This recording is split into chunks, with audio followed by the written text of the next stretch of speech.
Yes, yes, yes, yes. How's everyone doing today? How's everyone doing? I want to wish you guys a happy Sunday. I hope everybody's good. Big ups to Free Somali Mind Familia. Galabo accent. Galabo accent from London, UK. Big ups to my UK people. Much love to you guys. I know it's 8 p.m. It should be 8 p.m. I think in the UK right now. But hey, Omar, hey, what's going on? How are you? Hamad the boss, hi, how are you? Jaylen, good to see you again. How are you guys? Hope everybody's doing good today. Just wanted to start off. I'm hoping not having too much trouble with my Wi-Fi here, but I hope everybody's. Can you guys let me know if you're hearing me correctly? If everything, like my sound is good and all that? Can you guys let me know? Or if I'm breaking up? I'm not. I'm at a different place than I was last few weeks. So if you guys can let me know in the comments, I'd really appreciate it. If I'm coming in correctly. Thanks, Jaylen. Thank you very much for letting me know. All right, so today's that big topic that we're gonna be. Thanks, Ilama. So today we're gonna be talking about Somali apostasy. Big subject. Big subject. I think the subject that we have to speak about and talk about very directly. Talk about this in a very direct manner because the word apostasy itself has a lot of bad connotations, a lot of bad insinuations that come along with it. Oh, little man. What up? What's up, man? Good to have you, man. Good to have I was you. just on the Discord telling everyone, come over. Yeah, my man. How you doing, man? Everything good, yeah? Alhamdulillah. Alhamdulillah. You're lucky Fir'aun is not here, man. He would have set you straight. عربي قدامه كوريلا عربي قدامه Faraon comes with the fire, but he knows he's my brother, man. Yeah, that's the brother right there, man. That's the family. Yo, how do you like the background that I gave this? Oh my God, no. You went in. Now, even with the little flight thing, the flight thing. Oh, you like that, huh? You like that, huh? I'm glad, Bro, man. that was a dream. That was a dream. Like we're flying to Somalia, basically. every weekend. Yeah, bro. Just we gotta be able to, So the little video that I played before this, maybe for the people that don't know, is from my country of birth, man, Djibouti. That was from Djibouti. I was downtown Djibouti. It's a little bit of hey, welcome in to Kahamado. Nah, Djibouti is popping right now. Sorry. Kahamado Madigiba. waanigii arrintaasna waan maqlayay fircoon aniga ka mas-uulay aniga ninkii Neo ninkii hadda soo kicinaya yersiga. That's it. Jaylen, that's correct. That is Lasgale. So the background is Lasgale. Absolutely, very well done. So basically, Durban Sodo. So basically, Nomad. I don't even know. Yeah, but this picture in the background. Yeah. Well, legal, yeah. Where is that? Lasgale. Where is that? Where is that? Yeah, 30 miles. Like 30 miles from Hargeisa. Yeah. Oh, okay. Yeah, near Our Barkhadle. You know Our Barkhadle? Our Barkhadle, huh? Yeah. History. Mesh area the history waalan beleeda. aad u badan maha. Our Barkhadle waa meeshii laysku laayay lagu kala baxay. حد يبعر بعرض big up the kush حد يبعر بعرض لك قصدي. So yeah, man, so that's Lasgale, man, so that's just outside of Hargeisa. That's what these cave paintings are from. So yeah, man, just wanted to kind of point it out. But yeah, so today we're talking apostasy, which is a big subject, which is something that we need to. I don't know if we address this. I think we've all discussed our experiences, but we never really addressed this directly. So I wanted to take the time so that we can actually discuss it. All right. Yeah. There's a movie actually that came out from the UK. Little man, I don't know if you're aware of this, but I wanted to share just basically the trailer of this movie. And the movie is called Apostasy. Okay. So yeah, let's just watch it real quick and see if we can. Let's just meet up and watch it. It's like a minute or two.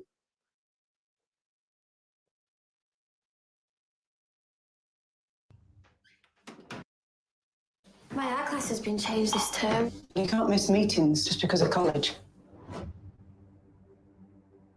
You guys are Jehovah's Witnesses. You never said. God is going to restore Earth back to paradise, how He intended it to be. I just don't want to know all that. Who's the father? It's a guy from college. I need you to start bringing him to meetings. It's not going to happen. What should I do? You must keep necessary contact to a bare minimum. One more announcement this week. Louisa Whitling is no longer one of Jehovah's Witnesses. You're not going to say anything? I'm Stephen. I'm a new elder here, serving where the need is great. People say things about us. People are bitter. Some brothers believed Armageddon was supposed to come in 1975. It's okay to have doubts. Is it okay if I start helping out just with a few practical things? We must avoid socializing with the wrongdoer. What's the problem? She likes to voice her own opinions too much. Do you know how it feels to think Jehovah is punishing you all the time? Do you think it's right how they make you treat me?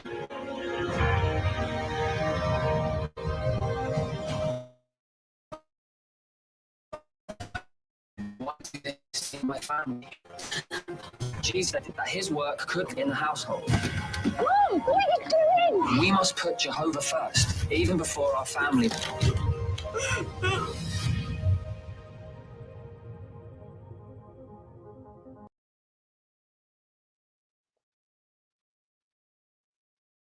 So yeah, I think that was very similar to how it would happen in Islam.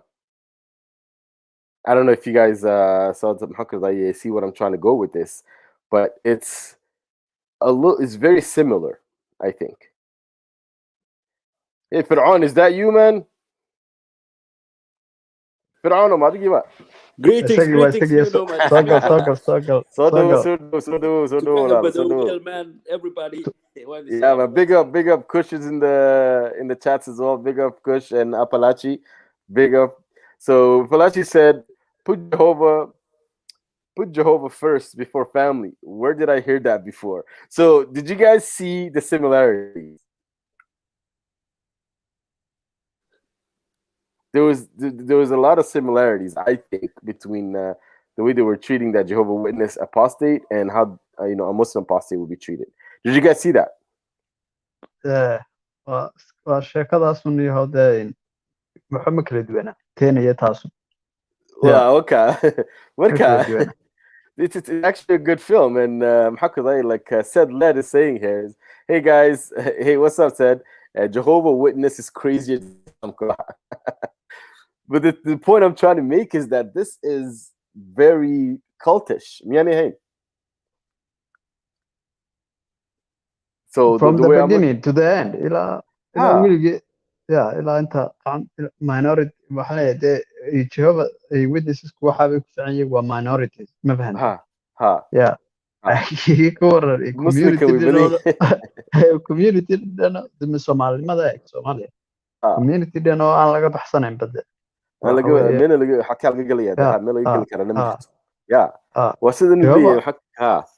Jehovah waxa weeye iyagoo minority ah haddana waxa weeye mar haddaad gashid waa adagta saad uga baxdid aad bay u adagtay waxa weeye hadhowtole in western countries in Somalia joogaan u malaynaya like western countries waxa weeye meel kasta meesha shaqadaada lagu dirayaa lagu eriyanayaa abuse noocyo badan ayaa lagu sameynaya meesha xaggan waxaanay ku sameyn karin waanay ku dili karin in western countries ma fahantay oo loo baa jira laakiin intay ku ciqaabi karaan haddaad ka baxdeed ku ciqaabayaan ma fahantay awoodooda ah laakiin in back home waxa weeye waa another level waxa weeye haddaad waxa weeye waa lagu karbaashaya suuqa lagu karbaashaya weliba qaar aan even aan tukan waxaa la moodaa intay iska dhigaan soldiers ba iska dhigaan ka qaylaya ayaa soo kacayo ku qaraacaya waxaasa la yaab leh You know what they're doing yihiin kuwan kale aan ka dhex galay Jehovah Witness like Ha. waxay ugu waanan yihiin you know hadday flyers kan magaalooyinka ku qaybqaybiyaan centralada magaalooyinka oo kale Ha. Like, I remember back in the days maalin bay aan ka qaatay there was this pretty girl yeah Aye. marka adu abar bay wax yiraahday then I was like yeah just give me the flyer Aye. next day a couple of weeks later on waxa arkay they start bahalkii bombarding my house kuwa every Sunday baabku baa lagu soo qaraaci jiray jannadana way kaa Because you thought she was sheekeynaya cute, huh?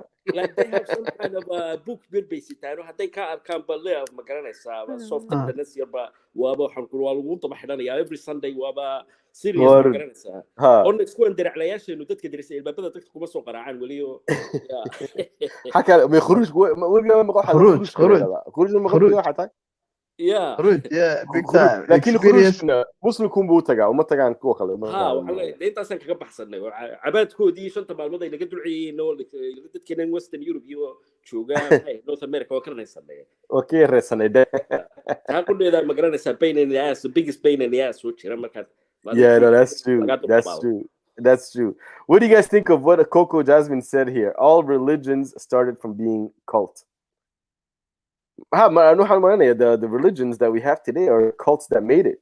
This is the big leagues of the cults. Or like cults win. kuwii hore iyo kuwii dambe u asaaniyo even runta fiican de maca waaqnimada hadii si loo yareeyo de waxa weeye way tahay mid kasta the only biggest difference you know what Coco changed her mind but yeah you know what I was showing this Romanian guy that works at my place work in construction so I was showing the Romanian guy mahala about work and then this Romanian guy said yo you know at the same time we had our own thing before the Turks came and then he showed me he had some basically like Thor you know Thor Ninke son on the movies they had that kind of guy the Scandinavian gadka yeah they had the same guy they said our Turks but no they 500 years been within nagaheni wakaste yeah cid kasta cid bay ayay wax ka siibtay ma fahantay inaga meeshan aad scale area-da ka helaysa outbreak hadle waxa weeye meesha dagaalkii Beder baa ka dhacay ciyaar haw malanayna ma fahantay warun meeshaas baa lagu jabiyay magaraysa ay Soomaalida ama waa reer waaq lagu jabiyay runta fiican okay so sheekada ma si fiican ma haysaa tukaha madow yahow aadno dalmar baa malaa iga wanaagsan laakiin basically waxa weeye markii hore waatay diinta soo gashay coastal area-da ma fahantay marka waa markii ay bilaabanayay magaraysa imika Soomaalida hadii la eego Sheekh Daarood Sheekh Saxaab ma fahantay Sheekh Hawiye wala ma fahantay wada Carab ah ma fahantay basically ma fahantay waa meeshii leeniga bedelay identity-geeni ma fahantay wuxuu ahaa last area oo magaraysa lagu dagaalamay waa Sanaag iyo area-da Awbarkhadle ma fahantay markii la isu dhameynayay de full muslimada loo qaadanayay ma fahantay lagu jibinayay de seefta lagu musliminayay de Soomaalida ma fahantay even ay oramadii iyo qoladaas ay dub u baxday waxa jiray reero badan oo aan de la kala saarayn wala oramo wala Soomaali maanta ay naqaano even ereygan de gaal waxa way gaalada magaraysa waxa way qoladii de gaaladii oramadii de isku qoomiyad bay loonahay markii dambe maxaan ku yiraahdaa iyagu diinta aan magaraysa qaadanay de dhulka gudaha galay ma garatay marka waa meeshii la isku xoreynayay markii meeshaas markii dagaalka Beder lagu badiyay muslimiinta ay ka badisay magaraysa reer waaq iyo reer magaraysa Soomaalidii ma fahantay markaas baa ay yimaadeen magaraysa la noqday Sheekh Saxaab Sheekh Daarood Jabirti Sheekh Sidan ma fahantay oo maxaa Awbarkhadle ka dhalatay waxaan ormalada waa one of magaraysa hadeen ma fahantay oo even Sanaag bay ka dhacday ma fahantay koonfurtu waxay ku fiicnayd multicultural waxa weeye so homogeneous ma ahayn oo waxa ku jiray qabiilo yar yar oo de kala nooca magaraysa oo qaar reer beeralaya qaar reer guuraaya ma fahantay laakiin meesha dagaalka ugu weyn ka dhacay waxa weeye area-dan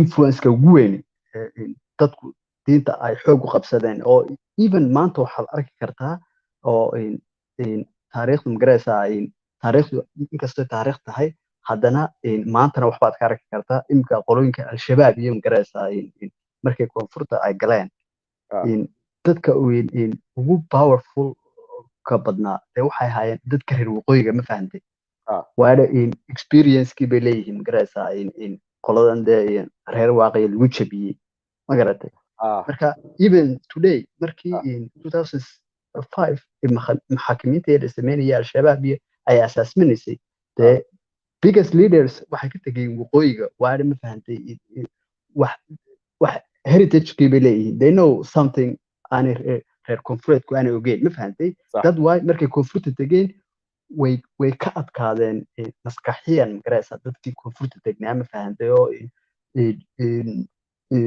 waana knowledge-kii bay leeyihiin oo waxbay dagaalo waaweyn bay soo arkeen ma fahantay ya marka waktigaas ayay bilaabmatay sheekadan dee magaraysaa dadku qabiiladu ay diinta soo wada galeen diintu ay fiday ma fahantay markaas baa koonfurta loo sii dhaadhacay ma fahantay marka dagaaladan waaweyn yes waa awbarkhadle iyo meelaha waa meelaha laga cirib kara inaa la yidhi no more waxaas ma jirta gaalada muslim baa loo kala baxaya soomaalidu waa soomaali maxamed adigu waxaa tahay communityga xaggan degan waxa weeye reer saxaab communityga xaggan degan waxa weeye reer daarood communityga xaggan degan waxa weeye reer hawiye hore usii socda mid kasta markay sii dhaadhaceen ama galbeed u baxeen ama koonfur u baxeen ama bari u baxeen mid kastana kulba qoladii meesha degneyd ayuu magaraysaa sii baxsaday markaas baa maxamed la noqday cabdiqaadir la noqday markaas baa maxaan ku dhahdaa identitygeeni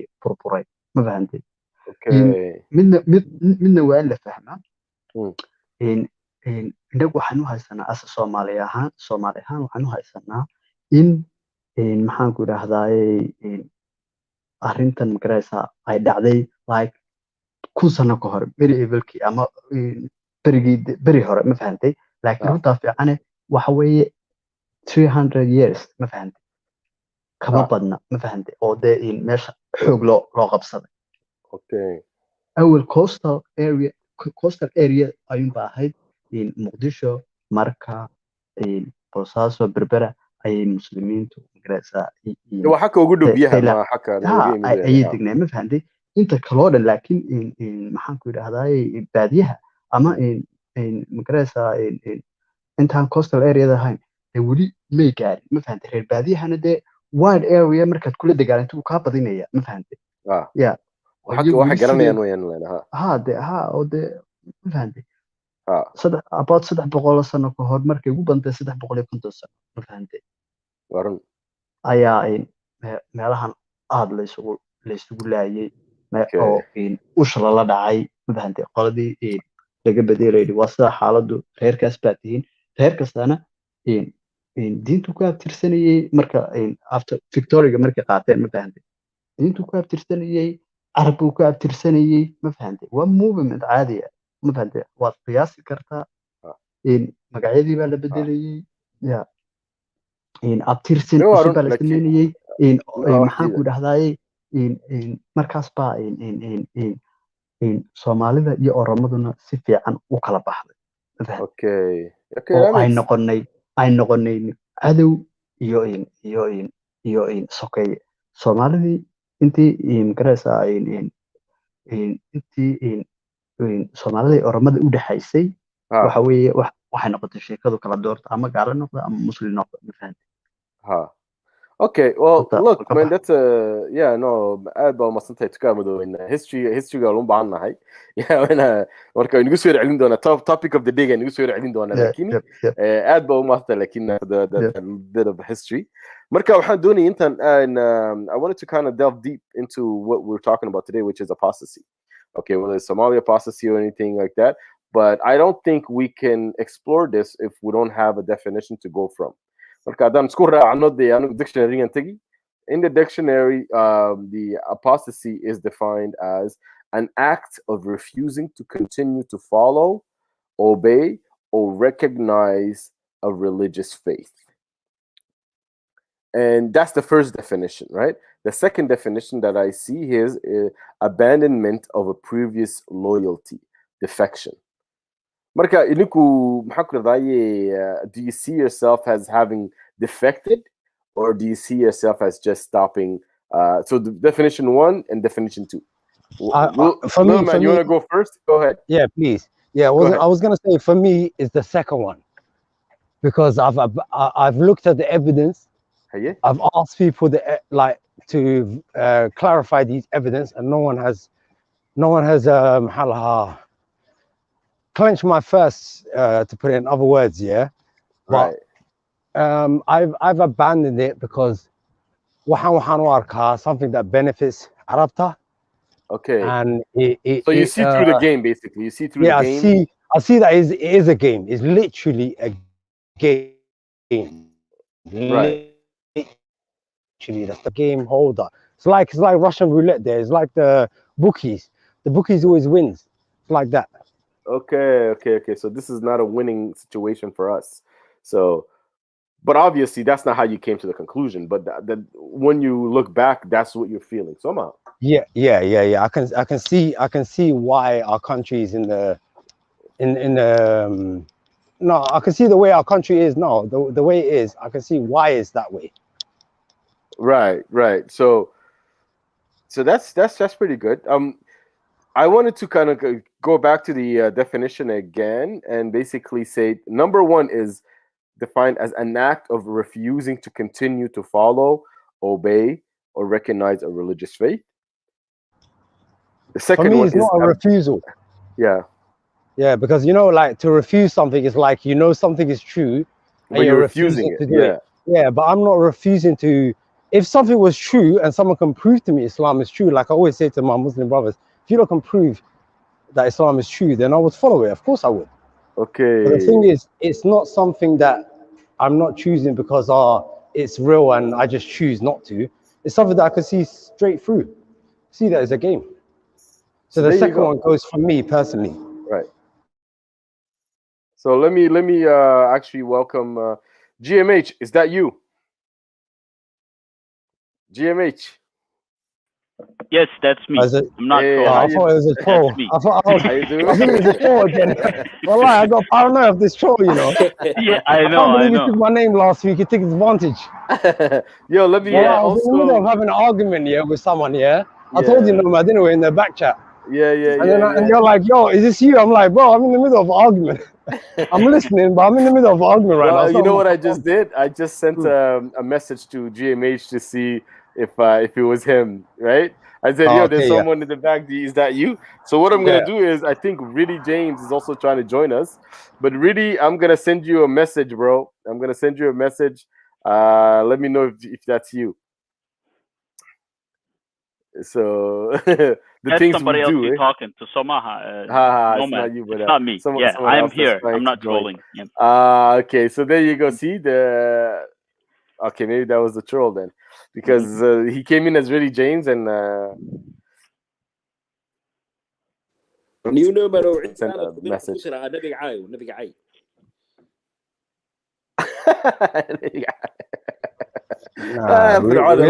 do that. Me up, man. Yeah, that's not the point of this, but I feel him, man. That's the code of Faraon, when you say that, you have to remember Muslim ahead. That we want all the genuine people. Faraon has no chill. Gangster for me. No chill. I love it. I love it. But I always think of my own self. That we should have. That's also a good conversation that we should have, right? That definitely is a good conversation we should have. Yo, Riddy, if that's you trying to join, please go to the Discord and send me a private message. You know what I mean? Don't know what to tell you, man. But so that the only thing, and also the first thing is to define what apostasy is, right? What is apostasy? So in order to define that, we went to the dictionary. Markalola, man, what you said is that you see it more as for you as an abandonment of a previous loyalty, a defection. Yes. So that's how you see it. Soma.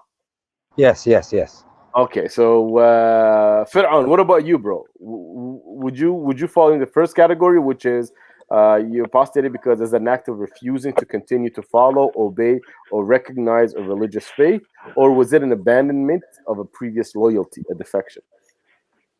I think I'll go with the first one. Basically, for me, it's like I just recognize that that this Islamic religion is not indigenous to us, and it's not organic way of magaranaysa ancestorkeeni iyo wax inaga inoogu talagalay oo ama magaranaysa aan oran karno waa waxaan jeclaan karo. marka wax weligeedba waa wax magaranaysa de foreign oo dadkeena wad ka dareemaysaa inuu khasab ku yahay oo aanay waxaan magaranaysaa aanay enjoyment ka muuqan oo ay ku tahay magaranaysaa more of not even obligation oo wax magaranaysaa baggage culus oo de la dul saaray oo marka yaraaban ka dareemi jiray dadkeena marka waa dadku marka aan xaleegi jiray dadku marka masaajid joogan waa they look so goddamn depressed magaranaysaa marka heesaha iyo habeenadan arooska joogan odayaashiyo dadkii iska jaasayo qoslayo iska kaftamayo they doonaan qolooyinkayga heer burco nabiga hoosta caayayo iska qoslayo dhaqdhaqo magaranaysaa people are just magaranaysaa relax moods kaga jira. Marka I always felt like basically like I have to agree with that layer man. First marka riwaayadan cadbeed un baan basically dareemaynahay mid inaga magaranaysaa. Okay, war balaasoo dhaweeyo in Fircoon ba iikada soo dhaweeyo. How is that you? Hi, anyway, well, hi everyone. Hey, Sudo, how and also really James, is that you, bro? Yeah, really, James? That's me, brother. All right, so there we go. I'm loving all right. Howard's got the classic. Yeah, man. I became paranoid lately. I nomad. Yeah. You know what they say, man? You ain't doing shit until you got haters. That's true. You ain't doing shit until you got haters. That's very well said, bro. So I'm gonna continue down the line. Yeah, you can go. Okay, so again, I'm gonna ask the question, and I'm gonna see how you guys are at. Really, James, let me come to you. The definition of apostasy was defined: one, as an act of refusing to continue to follow, obey, or recognize a religious faith, or two, an abandonment of a previous loyalty, a defection. Which one of those two things would best describe you, Vidi? Sorry, brother, I didn't hear you. Say that again. What I said is I kind of read the. I guess Howard dropped off. Howard, I don't know the internet. Why? Sorry, wala. No problem. Into a computer back so I'm not sure how it works. No, that's good. Actually, usually it's better with the computer. Actually, to be honest with you, GMH, bro, are you there? I am here. Yes. Okay. Did you hear my question, Nadigu? I didn't hear it very well. So like go back again and. So the definition of apostasy is it twofold. One is an act of refusing to continue to follow, obey, or recognize a religious faith, or two, an abandonment of a previous loyalty, a defection. And I think it's the second one. The second one, eh? It's interesting. Okay, that's interesting. An abandonment of a previous loyalty, a defection. Okay. Yeah. Hey, that. Yeah, because like I think the first one. I think the first one. And I say that really, I'll come to you after. Yeah. So maybe I could explain why I say that. Yes, please. Hello? Go ahead. Okay. Yeah. Yes, we can hear you. Yeah. So the reason I say that is like I'm trying to expand on the idea of refusing something. It's not just religious refusal. It's, I think, refusal of a loyalty that you had to some sort of an idea. That's the reason I was saying. I'm trying to make it a little bit bigger than just one form of human existence. Absolutely. And although that's what a lot of people think of it, human knowledge and human existence is. I think religion is part and parcel of humanity. Yeah. And like it's and you see it in every culture, in every human existence. There's some sort of like a mythological storytelling, and I think religion is just it's like a format of that. So that's why I mean I was trying to like make it just a little bit I mean more. that's a good way of putting it. Actually, give me a second, everyone. I'm gonna Asma Osman, is that you? Troll. Hello, Asma Osman, is that you? Asma Osman, if you can unmute your mic and tell us if it's. Are you there? Can you hear me? Okay. All right. So that's no problem. All right. So yeah. So that's a good explanation right there. So Howell, did you hear the question, Walalo? Sorry, I Well, think okay. So no problem. So apostasy, so the first definition of an apostasy, and this is based on the Merriam-Webster dictionary. Number one is an act of refusing to continue to follow, obey, or recognize a religious faith. Or number two, an abandonment of a previous loyalty, a defection. Which one of those two things are they going to hate for you? I think it's a bit of both. Like in Satan Kowad, the word refuse maaragtay. Annaga, I feel like Chinese na lama siin. Maxaan refuse garanayna? We were born. Waxa la yiri waxaas follow garay. So we didn't have a choice. mataqaanaaye hadhowna markaad fakartay waxaad tiri okay I refuse to follow this sida uu lil man dhahaya hadaaye ma aha inaad dhahaysid islaam ma rabo oo mataqaanay madax aday ka wadid ba waxbaa lagugu akhriyay teeriya maalintaa dhalatay maalin baad fadhiisatay adigaa fakeray waxaad tiraahday waxaan anu ma aaminsanahay mise ma aaminsani and it's hard journey laakiinse hadhow waad refuse garaysay because there's no evidence inuu waxaan wax alle ka yimaada yahay marka okay so okay yeah. So that's a good one. Really, James, you want to come in, bro? Really, can you hear us? Really, can you hear us? Yeah, I guess he's not hearing us. Maybe he's away. I'm gonna try again. Asma Osman, can you please say something? Is that you? Asma Osman, is that you? Well, whatever. All right, cool. All right, so I think everyone, you didn't tell us which one it is for you. Walalo. New anu tukabad baan u malaynaya kulleyba qofba waa sim garaysa laakiin nationalism iyo science yeah so it's an act of refusing to continue to follow, obey, or recognize a religious faith. Okay, so that's a very good one. Because I think these two things are interchangeable. It's an act of refusing to continue to follow because you did research on it or because whatever reason, right? And it's an abandonment of previous loyalty because you feel like once you look back at it, you see yourself, like Little Man was saying, you see yourself being loyal to something that you weren't loyal to. Like, so you stop being loyal to something that isn't loyal to you, I guess, right? Maybe that's how I'm going to say it. Really, is that you, man? You keep falling off, bro. Really, is that you? Can you hear me? Yeah, I don't know what's going on with Vidi's connection today, but anyway, so I think it's the same thing, right? It's the same thing as not being able to follow something because you know something else now, and because you know this new information, you've so it's one of those two, but. I can see the point for both, actually. I can see the point for both explanations. Okay, so that's our first question, essentially. So the other question that I had now is why... oh, man. Okay, so let me see here. Really, is that you? Really, you got to talk, man. Yes. Bro, your connection is very bad. Your connection is very bad, bro. He's got that Rick James connection. He's got that Rick James connection.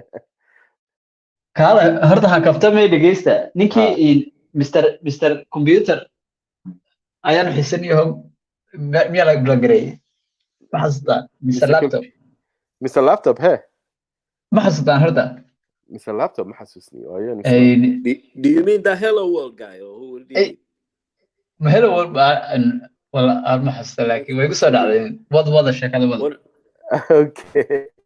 So basically, this is the the first question was that, what is apostasy? And I think we've answered that question to the best of our capabilities. The second question, why do people apostate? Why do people apostate? So Fir'auno, but adigu dib noogu soo celi. Adiga ku bilaabay. Why do people apostate? Yo, Lulaman, is that you? Check 1 2. Yes, that's me. That's me. All right, cool. So let me check if this is Nimra. Is that you, Walalo? Okay, I guess not. There you go. Man, this troll is very, very committed. They dedicated. Very dedicated. ورمضان waxaa yidhi shawaayinta waa la xidhxidhe maxaa nagu soo sii daayay My brother, it's the anti-Islamic agenda. That's what it is. These niggas don't respect that. Oh, is that what this is? Okay. So really, are you able to talk right now, really? Yeah, I'm good now. Okay, I'm gonna give you 2 definitions of apostasy. Tell me which one fits you, okay? An act of refusing to continue to follow, obey, or recognize a religious faith, or number 2, abandonment of a previous loyalty, a defection. Which one of those 2 is more? To be honest, yeah. If you want me to use my personal opinion, I would say both. If I have to pick one, I'll pick the second. The second one is more specific to how it is Islam for me personally. Right. Okay. That's good enough. Let me try getting this person on again. But Asma, you're gonna have to say something, okay, please? Asma, is that you? I am talking. Yes. Okay. Now we can hear you. We couldn't hear you before. Finally. Yeah. Yuwaran, how are you? You're good? I am good. What can I say? Alhamdulillah. That's awesome. All right. So that's a penalty, Asma. Thanks for coming, but you already made that the first penalty, though. So you need to watch out them Arabian letters. But Asma, what do you think of the subject at hand? What do you think of the subject at hand? First of all, I want to say that I am very happy to hear you guys. It's really amazing, and for the longest time I have been looking for my place in the world, and it's a journey, and it takes time, but absolutely. So I'm happy to hear you say that. I'm happy to hear you say that. I don't know if you guys, should I introduce myself first? Yeah, please go ahead and introduce yourself. Well, my name is Asma. I am 28 and I live in the UK. Okay. So and thank you very much. I recently started my YouTube channel. I don't know if you guys have seen it. No, please send it to me in the back chat. It's basically I have seen a couple episodes, and I really appreciate it. So thanks for coming over here as well, though. Oh, Fir'aun, so you know Asma? Yeah, I've seen a couple videos, and okay, send it to the back chat. Yeah, Asma, please share with us. We'll put it in the comments. I'm actually new to this. I don't know how to share it, but this is all good. It's all good. You know what? Continue introducing yourself, Walalo, and we'll get to the technicalities later. Go ahead, Walalo. All right. So I'm gonna just speak in Somali if that's all right, because my target audience are those who speak Somali. So is that all right? Of course, it's all right. Aniga horta run ahaantii Somali community mar hore ugu dambeysay, mar hore waa iloobay, laakiin maxaa sameynay haddaa Soomaali tahay, haddaa Soomaali nahay kulligeen, waa waddankeena uu burbursan yahay maanta dhan, inta aad so waxaa ka dhumaayo sense of belonging, like maba ogid meesha adi dhan ma taqaanid where do you belong. So aniga hadda marka waxaa dhahay ilaahay Soomaaliyu kaa dhaliyay, bal dadkaada wax ku dhaama ma lahan. And markaa kusoo noqday oo Facebook sameysaday oo dadkii fiiriyey, aada u naxe, yani meesha maanta caalamka uu maraayo iyo Soomaalida maanta meesha marayso waa wax aada u naxdin leh. Waxa iga yaabiyey oo aniga marka ugu koowaad horta waxa waaye qofka Soomaaliyeed qiimihiisa ma oga, yani inuu qiimo leeyahay maba ogaba. Haddaa u sheegtay inuu ku cayni, haddaa ku dhahayd heede adiga qof qiimo lahaa tahay, you're important, you matter, right? waxa waaye way xanaaqayaan, because markii la yaryaraa waxaa lagu soo koriyey waryaa anaa hooyada ah anaa aabaha ah hadalka maqal anaa macalinkii ah doqon baa tahay iyo waxaas doqon tahay waxa ma garanaysid waxan doqonka muxuu yahay wallahi waa runtaa man it makes me cry when I think about that wallahi marka dadkii way iloowen yani qofka hadda inuu macno leeyahay inaa u sheegno horta waqtigan uu qaadanay waqti in isaga aa fahansiino adiga macnaa leedahay ra'yigaada waa important dadka xataa maanta markaa gymka joogay waxaa dhegeysanaya one of the episodes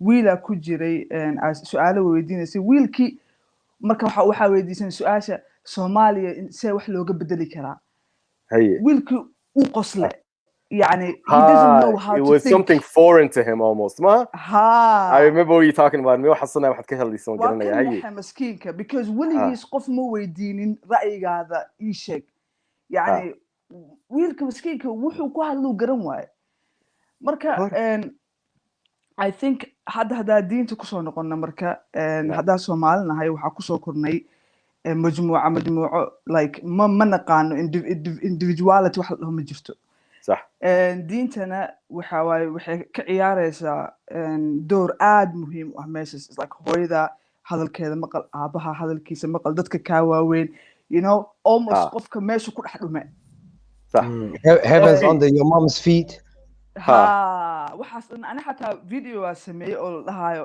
echo chamber yani in lagu nool yahay an echo chamber. There you go. Luluman, remember that subject, that topic we want to talk about? Yeah. I had to Google it, to be honest with you. It's good to see that Asma is on that same path. That's all. Yeah, so dadka يعني hadda hooyada markay يعني hooyada if anything ani waaye waxa xaq ku leh ana khalad liga gale dadka inta faasi waaye يعني waxay ku leeyihiin ilaaha keeno ilaahay ma keenin hooyada aabaha they had sex ma fahantay multiple times aku imaatay yani dadkan hadee rabin inay ku keenin way awoodeen they could have but no way ku abuureen hooyo aabaha ku abuuray yani ayag waxay ka dhigayaan as if inay gacantooda ka baxsan tahay sheekada camal yani cirka inuu ilmaha ka soo degay marka hooyada marka waxaas dhahay dadkii way yaabeen sheekadan diinta ahna aniga aad ii dhibtay diintan aad aniga hadda yani to be honest with you hadaan runta idin sheego I feel disgusted that I once believed this thing like I'm angry aniga stagekaas aan maraya now with myself No, don't be walala. Wallahi, I feel exactly the same way you feel. I feel angry with myself. How can I believe it for so long? But walala, when your family believe in something and family get mislead, then or you don't even think your adults can be misguided. Yeah, it's not even that. It's not even that, boy. I think in my background, waxali so baray Arabic my whole life and deen una so baray. So I had enough knowledge to understand the Quran and the Hadith, and yet I would read this ayah and now when I actually see the ayah and I actually like sit down and say, hey, I done معناها but dhegeyso aku khushuucaysid before aku khushuucin maxay leedahay marka dhegeysatid waa qosli it's funny like Somali waxay ku maamahdaa ciil aan ka qosashinin ciil maahan warumen waa lagu qosay ciil that is very true I swear that's very true yeah balina asma yeerkaadi bal walaalo waxaan soo dhaweynayay gorgor maadigii baa walaalo gorgor is that you yeah that's me bro all right good okay just wanted to make sure man okay cool I think your camera is off or something but anyways I'll let you come in. Yes, Asma, kusoco walaalo. Marka aniga hadda my goal haduu ilaahay idmo you know caado aanu baran weeyaan Asmay anigu waxa uu bidiray nimika waxaan idhaahdaa head dardu doonayso walaalo anu waxaan idhaahdaa haduu eebay idhaahdo ayaan idhaahdaa waayo luqadayni oo dhan bay ku dhextaa waxaan soo maadelay marka we have to unless we change it, nothing is going to change. It's always going to be the same thing. Hebrew was a language that was dead, damn near dead, that was revived. Some of that.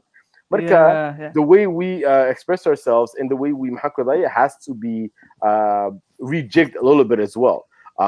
You see people like this, right? You're going to say, you guys sound emotional. So that's the first stick they're going to throw at you. That's the first stick they're going to throw at you. And they're going to say, you sound emotional, to kind of get you off your base. But I don't think we're being emotional. I think we're just speaking about things that happened, right?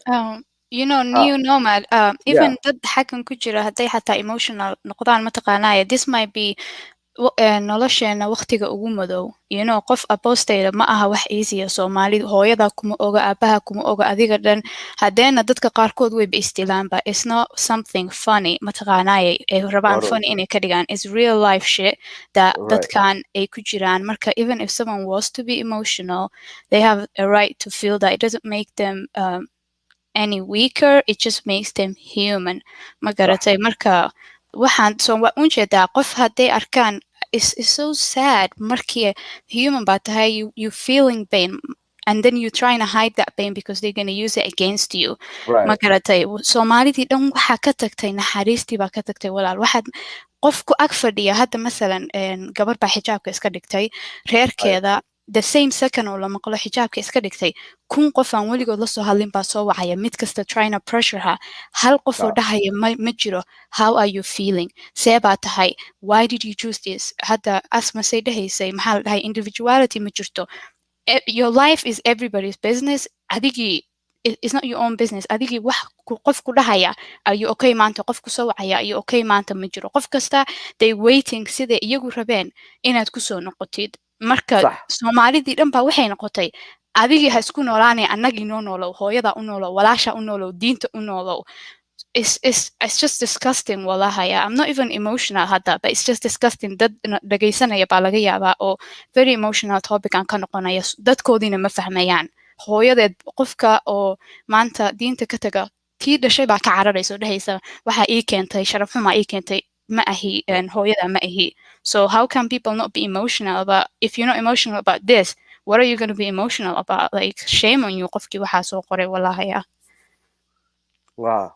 So that's where we're at, though. That's where we're at. So Asma, I think you dropped off. Well, I had no something how I think you're right. Sorry, but sorry. Yeah, go ahead, I Asma. I just wanted to say, waxaa kaloo ogaade marka dadka Soomaaliyeed markii la dhaho qofka uu gaaloobay isla markii maskaxda waxa kusoo dhacayso Christian noqday. يعني way jiraa dad oo diintas galay, laakiin يعني markuu gaalnimada way kala baxdaa, يعني atheist, agnostic, deist waa la badan yahay. يعني anigoo kale hadda I am a deist, so I do believe that there's some kind of a higher power, right, and out there, whether it's he, she, it, they, I don't know. Right. Asma, do you believe in me? You believe in what? In Fir'aun? Do you believe in me, Asma? Yes, I do.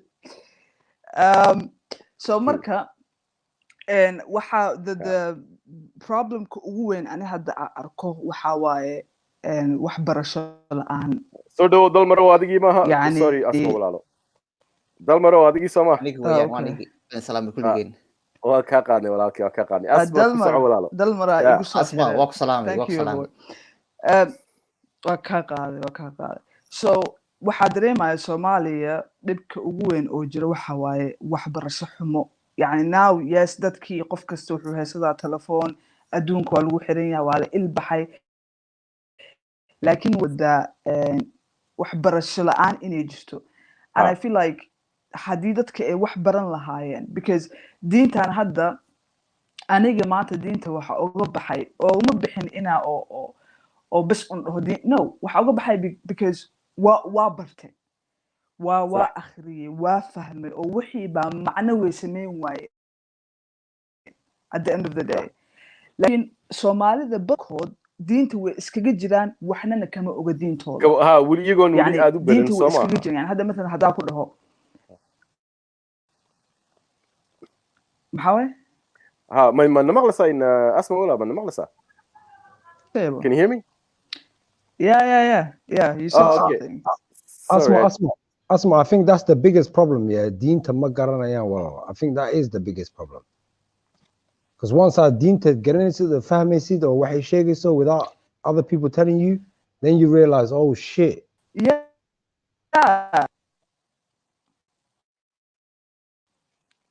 Is it me or is it cutting out? Yeah, I think like Asma, you're cutting up. Huh? I think you cut up a little bit, Asma. Try again. I don't know. Yeah, try again. Try again now. I really don't know what's. No, we can hear you now. I think we can hear you now. Yeah. Okay, I think I go so but I completely agree with Malak here. Apostates in Islam, especially in countries like Somalia, are some of the bravest people I know. Love you all. Love you too, Malak. So dalmaro waxaan ka sheekaysanay maanta apostasy weeyaan. So madarig apostasy marka I defined it. What is apostasy? An act of refusing to continue to follow, obey, or recognize a religious faith, amba an abandonment of a previous loyalty, a defection. Marka adiga sidee kula tahayna dalmaro labada midkeeba oran lahayd. aniga waxay la tahay waxa weeyaan diintu sideeda waa fikir la keenay fikirkaasna dadka qaarna way ku qancaan dadka qaarna kuma qancaan marka apostasy-gu sidiisa waxa weeyaan fikirkii la keenay qof aan ku qancin weeyaan taasna ma aha wax hadda bilowday iyo wax shalay bilowday ma wax weligeed soo jiray weeyaan soo dhawo asma soo dhawo hadda asma adigi ma walaalo soo dhawo maqashidada she was having yes manamala sign asma maybe it's me then Yeah. No, I can't hear it. I can't hear it. Yeah, we can hear now. We can hear you. Go ahead. Hey, ku socod dalmaro walaalo, ku socod dalmaro.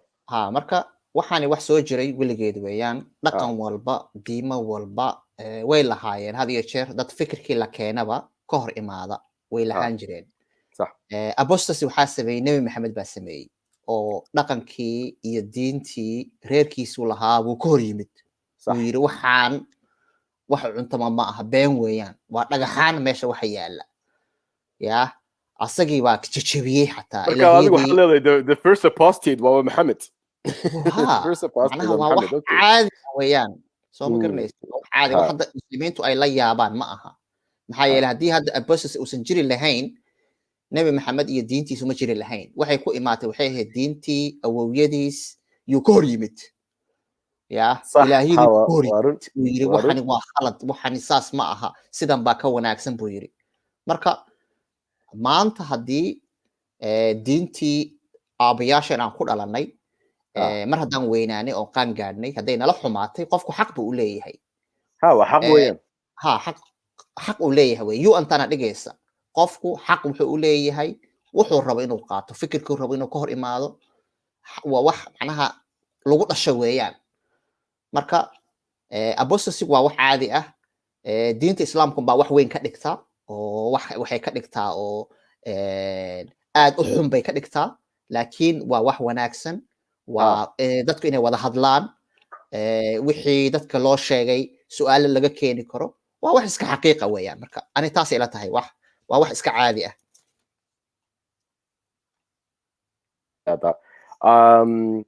so hakan soconayna asma walaal you said that you had a YouTube channel, right? You had a YouTube channel kaagu marka I want to get to know you a little bit.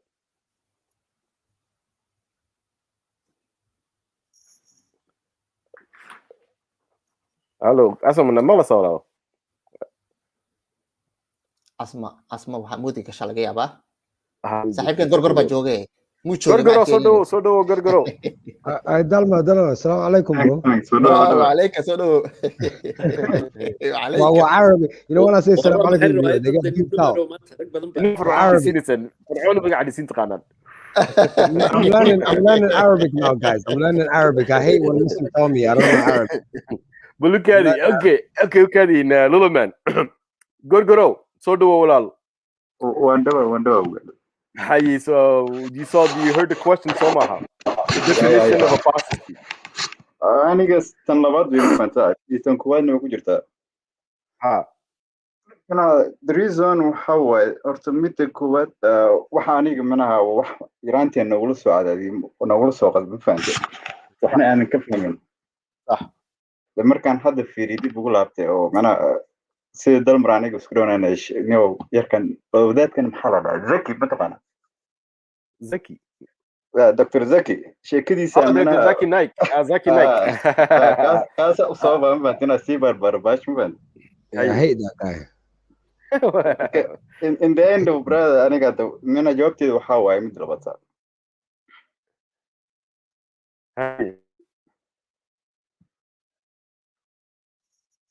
خلاص ولا مغلى واكو مغلى كسو عوض قول horta marka hore waa maasantiin dhammaantiin asxaabteeda qaaliga الله aad mudan walaalo mar walba habeen walba barnaamijyada noocan inaan oo qabato new nomad dalmar fircoon dhammaan inta kale asmana soo dhaweynayna walaashana aad topic waxaan u maleynayaa caawina faithka laga hadlayo ina sideed mashka akhri apostasy maxaa lagu yiraahdaa af Soomaali apostasy maxaa af Soomaali maxaa lagu yiraahdaa diinka guure maxaa la yiraahdaa af Soomaali what's the words man qof rido af carabi waa malana rido mana مدين لا وقتلو والله ما دين لا وقبل الدين ايه دين اللي عنده دين أنا نقول قف فكركي شري كهوري way موقتها No, apostasy means you believe in Ilahi, but you don't believe in religions, right? Yeah. دين لاوي نقول سامركاس دين لاوي اوكي دين لاوي اسكرعنا هذا دين لاوي اسكرعنا بكور waxay degdeer tiri xakan oo kale when I was Muslim I used to think that religion was so liberal that the religion was so liberal and progressive because everyone around me said it was and hadn't properly read the Quran and Hadith as an adult marka a lot of it waxaweeyaan qofkii markuu u maleynayo de wanaago dhanbaynta diinta islaamka uga imanayso soo maday he's gonna wanna not entertain any other idea so that's a good point actually that's a very good point because I was the same way myself Islam is the most feminist religion Islam is the most progressive it's the mother marka new nomad haddana waxaa laga yaabaa mataqaanaa aayad inaa akhrisid ama xadiis akhrisid laakiinse sida aduu u fahantay haddaa ama carabi ku hadlaysay ama soomaali ku akhrisay ama ingiriish ku akhrisay waxaa laleeyahay saa aduu akhrisay ma jirto oro sheekh u tag hadhow halkii aayad oo hal aayad hadde oo hadal fasiixa ahayd baa waxaa laga sheekaynayaa kun wax tafsiir toban kala tafsiir hadhow aayaddii baa si kale u arkaysaa waxaa leedahay okay that makes sense aayadda doesn't make sense laakiinse sugarcoating iyo mataqaanaa interpretationka ee ka dhigeen wax oo iska fiican baa waxaa is leedahay okay saan u akhriyay si xun bay ahayd laakiinse hadda waa iska caadi allahu aclam ilaahay baa ogo iska aamus marka hadduu qur-aanku ahaan lahaa sida buugaagta kale buug la akhriyo just take what you understand from it hadduu ahaan lahaa adiga saa u akhrisid u fahan hadduu ahaan lahaa dad badan ayaa hadda dadkan meeshan ku jiro annaga camala ahaan lahaa laakiinse you have to listen to 10-20 people to just make a decision about hal sadar mataqaanaaye just one verse you have to listen to 20-30 sheikh it doesn't make even sense it doesn't make any sense to make your own judgment on things in Islam you always have to get approval from somebody else someone higher you know but when you come to Islam all you have to say is shahada so why are you letting people come in within just a minute and making people suffer a lifetime for trying to leave after they read it's just a system you know systemkaas waxa waaye qofkii soo gala imaba ka bixi karaba no matter what you do you're always wrong aad iyo aad islaamka badanaa waxaa weeyaan si lagu soo galo way fududahay waa soo geli kartaa shahaadada sheegun baa lagu dhihi xataa haddaad tidhahda hadda salaad ma tukanayo nimco ma adigii baa walaalo yes finally sorry you blocked me man yo I thought you were the troll man I'm sorry I don't know I thought you were the troll صاحبتي nimcaan ma ta block I don't fucked up but yeah so do welcome nimco ما سنتين ولا دمان figure out how to unblock you I have to figure out how to unblock you so من soo gal xataa in laga reestaan u maleynayay the show is hot there. When the show is hot there, you know. That's what happens. Well, it has to be that happens. It comes with the territory. You have to get used to it. Ka waran waxay tiriimka Jaylen ay tiri Islam is like Hotel California. You can stay, but you can't never leave. That is very good. I like that. I like that. That's very good. Somalis got so the imagination is so fun. nin waxaa jira moogtahay xadiis waxaa jira nin yiri nabiga salaada ku adkeed marka inuu iska salaamana uu rabay salaada kelmadii ka waran cadal maro kelmada ka waran alakod weligii ma maqal ka waran weligii ma maqal ana ma maqalo alakod way nagu caayaan samad arkin qolyahan alakoodka ah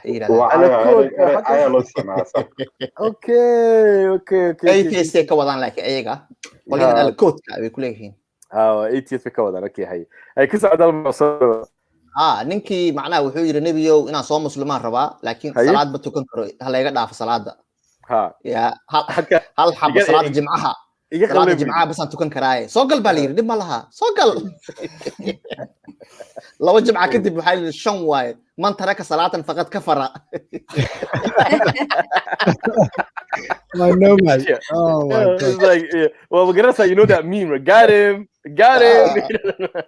soo gashaye kaala ka baxbo waa kanaaye gaalimo waxaa la yiri gaalkan waa oh my goodness man taraka salaatan faqad kafara la yiri kaafirkan wuxuu yahay waa taqaanaa made waxa weeyaan man badala diinu faqtuluhu wa dila weeyaa sheekada ninkii miskiinka ahaa macasuun ku daray xataa naftiisu waa cabsanay macasuun ku daray xataa waarad bal waxaa doonayaa iminkana intaan hadda siiso ku sii socono gudubka labaad waxa weeyaan doonid ka hadlo why do people apostate, right? So why is it that, you know, a person apostates?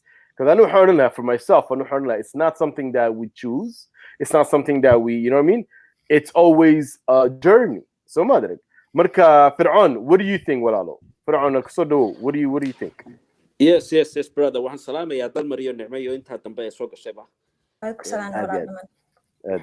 walaal waxa weeyaan horta baashan diintan ma garanaysaa dee apostasigan qofba waa marban baad riwaayadan fahmaysaa ma ogtahay marka carruurtuna way kala duwan yihiin dadkan qaar baan u samaysnaynba ma garanaysaa inuu rigid behavior kan qofku ma garanaysaa iska sito wax lagu afriyeeyo aanu westernise waxba gelin marka carruurta qaarna waa dee iska curious oo maalin bay waxaan dhinac say u qodqodaanba ama iyagoo qodqodinba ama circumstances nolosha ay unba dhinac ka tusaya aad fahmaysaa waxaan inaan waxba ka jirin hadda dan tusaale yaro dhowto ka Somali dhowto nin cousin-kayga iga soo wacay Jarmal I never know this guy because middle of the day we saw wacay because we xagaa joogtaan because ku dhiniyo meel pizzeria joogaa cuntan dabanaya si maana Soomaaliyeed maxaa soo mana weeyay ninkii uu iska dhalaalay telefoonku ka dhalaalay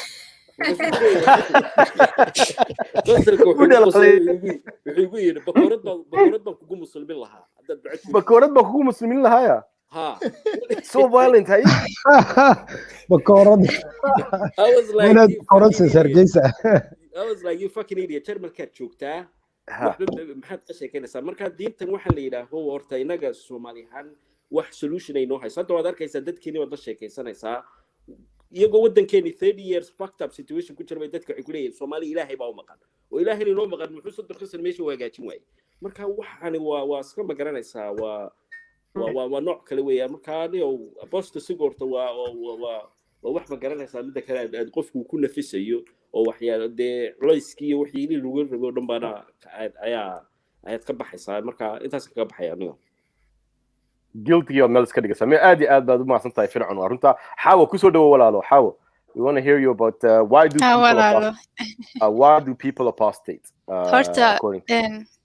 yeah so the past few years dhowrkan sano aan inta internetka ka eegayay mataqaanaa dadka oo murtadiinta ah dad badan baa jira qofba waxba uga tagaa waxa laga yaabaa it's based on your interest as well waxa laga yaabaa hadaad tahay qof mataqaanaa interested in science iyo waxaasa inaa hadhow video maalin kasta arkaysaa lagu leeyahay miracles in Quran mucjisooyinkan waxa laga yaabaa waxa hadaa sii dabagashid oo aad tahay hadda qof science iyo waxaas yaqaana inaad dhahdid waxba khaldan oo hadhow ay mataqaanaaye cilmiga taqaanaya cilmigii qur-aanku aynan isku mid aynan noqon dad waxaa jira justice ahaan uga taga oo dee aakhiro ilaahay meel iska fadhiyo qof kastoo disagrees with him soo qabanayo noloshiisii every day markuu dhinto soo noolaynayo maalin kastaba gubaya some people don't agree with that it's like ilaahay qafuur raxiim waayaad ileedahay haddana waxaa ileedahay waa shadiid alciqaab labadaas waxbaba ismaba isgaaraanba seebaad qof oo kelmaddaa dhahday aamini waayey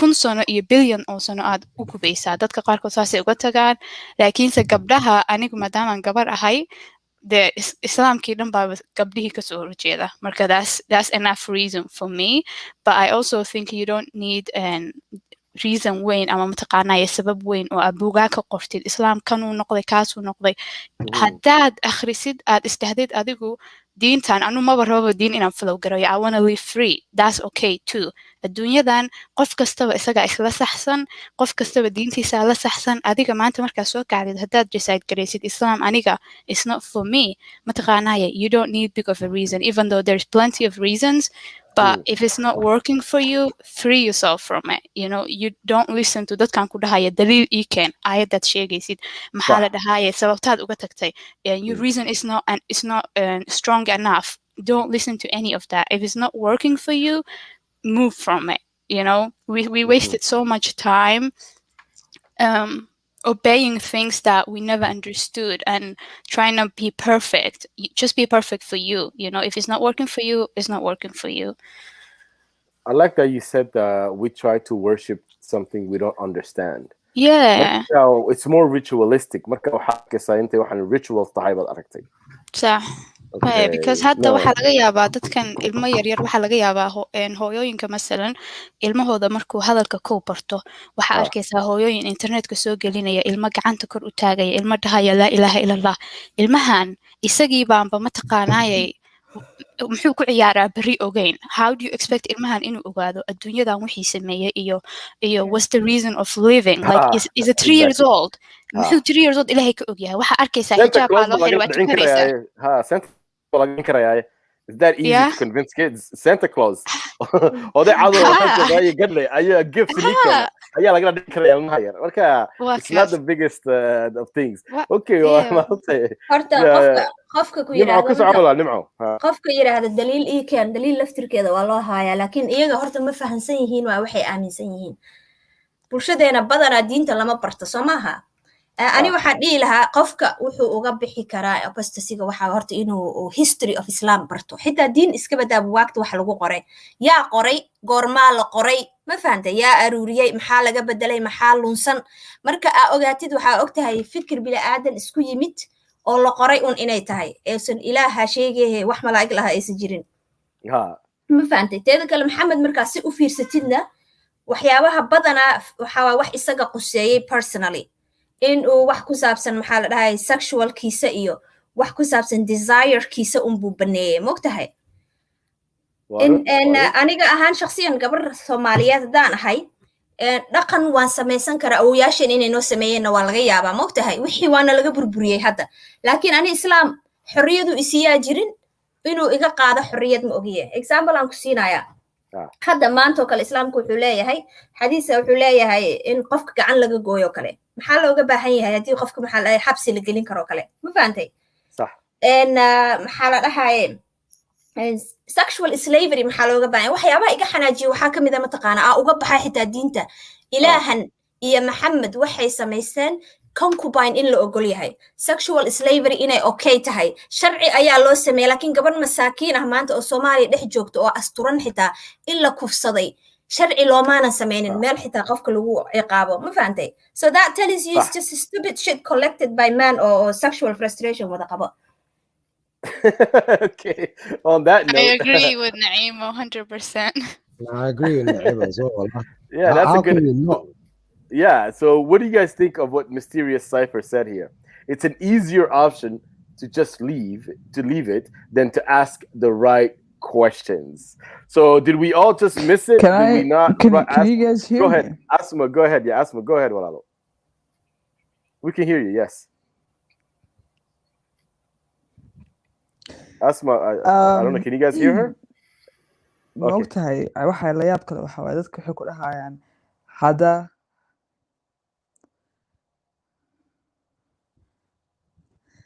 diinta aqoonin dadka culimmada soo weydiiyey yani adi dhan waxaa laga dhigaya qof doqon ah waxna kala fahmaynin صح وارن waxyaabka aniga haddaan sheego waxyaabaha diinta uga baxay waxaa ka mid ah akhlaaq xumada ilaahay okay you're gonna have to define that. Yes, go ahead. ilaah ama maxamed midkeen quraanka marka akhrinaysid ilaahay uu caytamaya muxuu dhahay mayda I'm asking you because aniga maalin kasta la weydiiyaa Yeah, I think there's a delay between us and Asma. Oh, okay. I think Asma, your mic is delayed or you're not hearing us at the right time. But maybe we'll just mute up and we'll let Asma continue. Go ahead, Asma. Yeah.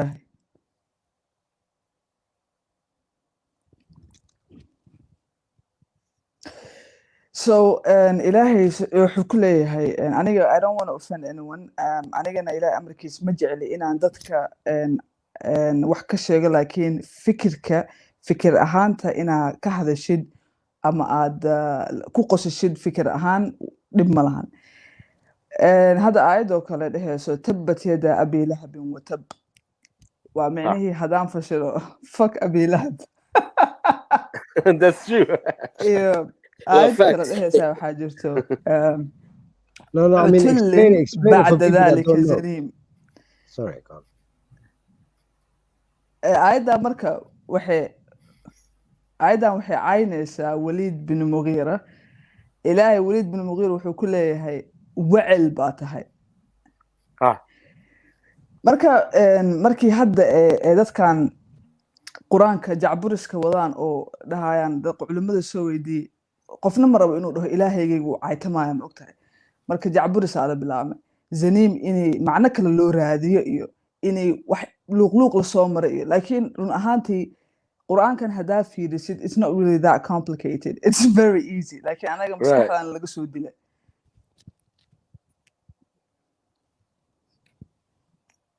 right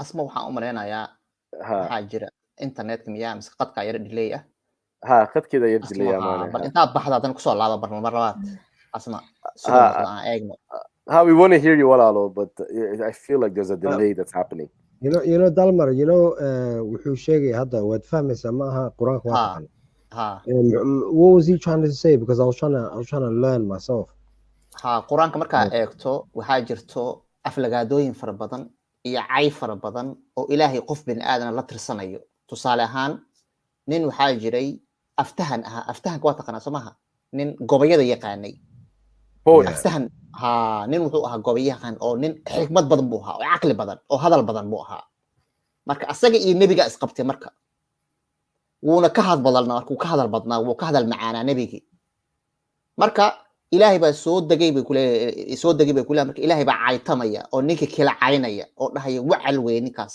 dalad ma aha waa nin wacal ah marka caqliyan ilaah qof bini aadan abuuray la caytamaya isma keenayso sooma laakiin dalmaroo dhagayso wacel markii qof la dhahaayo nebiga wiilkiisa ibraahim ba soo wacel lama dhihi karo ilaan gabar adoon ayuu ka dhalaya maariya binu qubtiya ma meher ku guursaday waa la dhihi karaa dhankaasna waa laga eegi karaa laakiin dhanka ugu weyn waxaa weeyaan ilaahaygii dhammaa ilaahaygii weynaa ayaa qof bini aadan la caytamaya oo dhahaya wacal ku dhalay dhaladay ku dhashay wuxuu isaga sameeyey iyo waxa imagine anigu telefoon baan sameeyey oo gaari baan sameeyey aan abuuray aniga gaarigii baas caayana waa aflagaada marka halkaa waxay ku tusinaysaa waxaan ilaahay inuusan ka imaanine nebi maxamed oo xanaaqay inay tahay waxashan markii laga hadal batuu xanaaqay wuu caytamay marka war waxyo nimankana way dhacaan sooma raggu marka laga hadal bato far is that you ikadibal namaro Far, is that you? Far, you better talk before he blocks you. I've been trigger happy lately, so I'm not sure if it's her. Okay, well, until I know. Yeah, it's okay. Well. Yeah. marka waxaa jiro ayado fara badan oo kala jiro liil anaa kusoo diraayo. Sorry, new nomad. Ask them to put their camera on so you can see them. That's what I'm doing. Yeah, no worries. Liil waxaan sameynayaa page dhan weeyaan hal ayad ma aha ilaa 12 ayadood waay oo aflagaade iyo cay ah. marka iyadoo carabigi ayadii lambarkeedii iyadoo ingiriis ku turjuman waxay ku turjuman tahay yaan kusoo diri marka adiga akhriso adiga eeg. marka su'aal isweydii waxaan ma wax ilaahay ka imaadaa marka ilaahay dhamo caytamaya. waxaan u gudbayaa marka topigeeni waxaan isweydiinaynaa maxay tahay sababta dadka ay diinta uga baxaan. Why do people lost?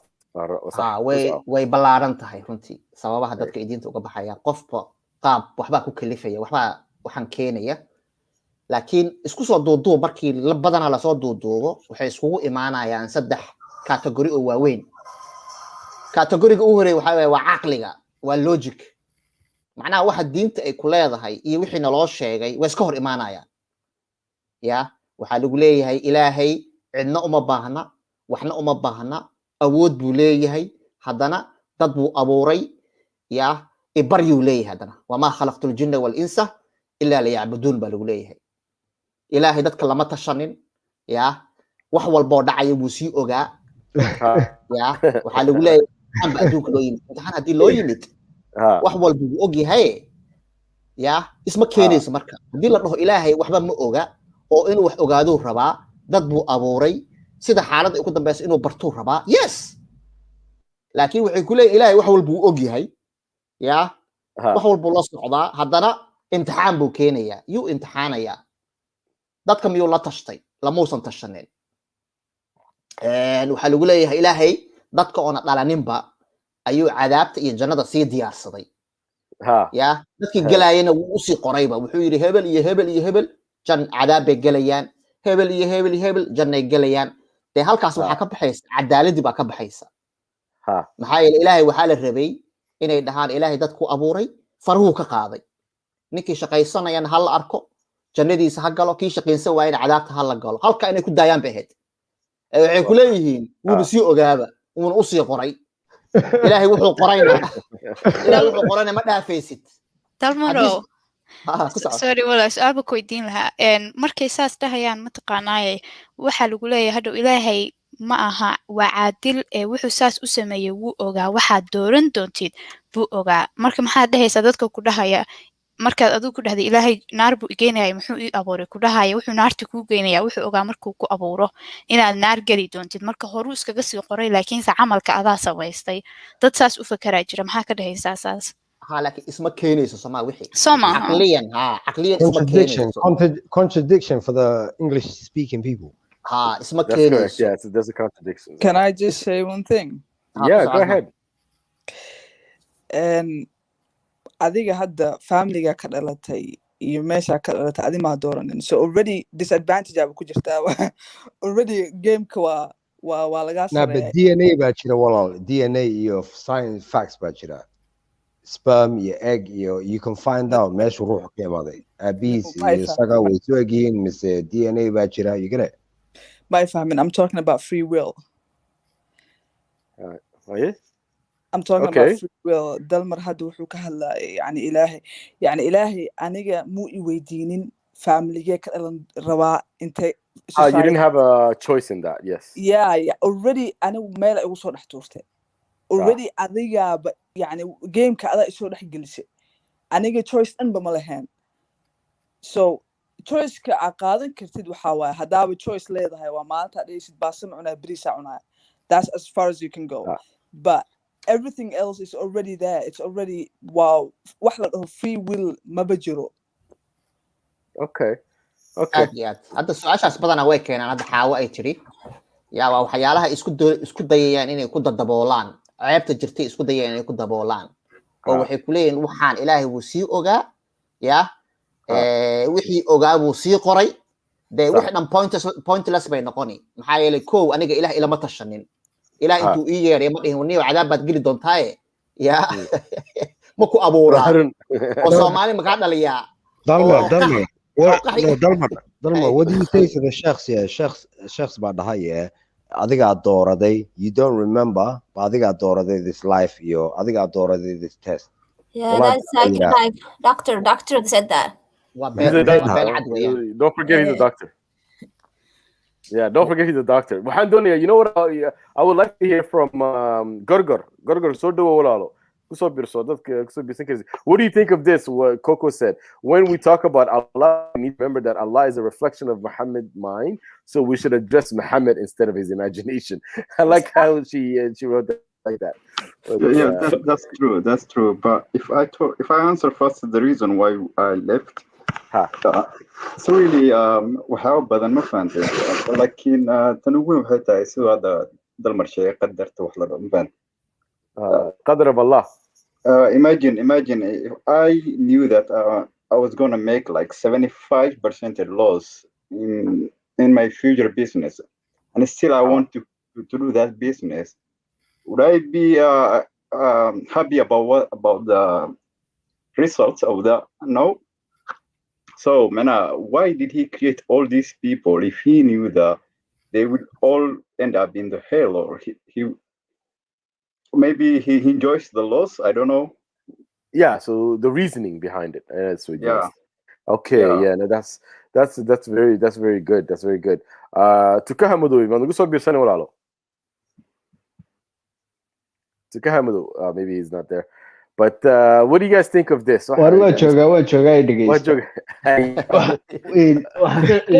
dhegeysanaya niyahow maxaan ku dhaha taariikh haddii la yar galan garaysaa marka systemkan la eego dee hawshay magaraysaa u bilaabantay horta mid waa in la ogaado areada middle eastka ama sacuudiga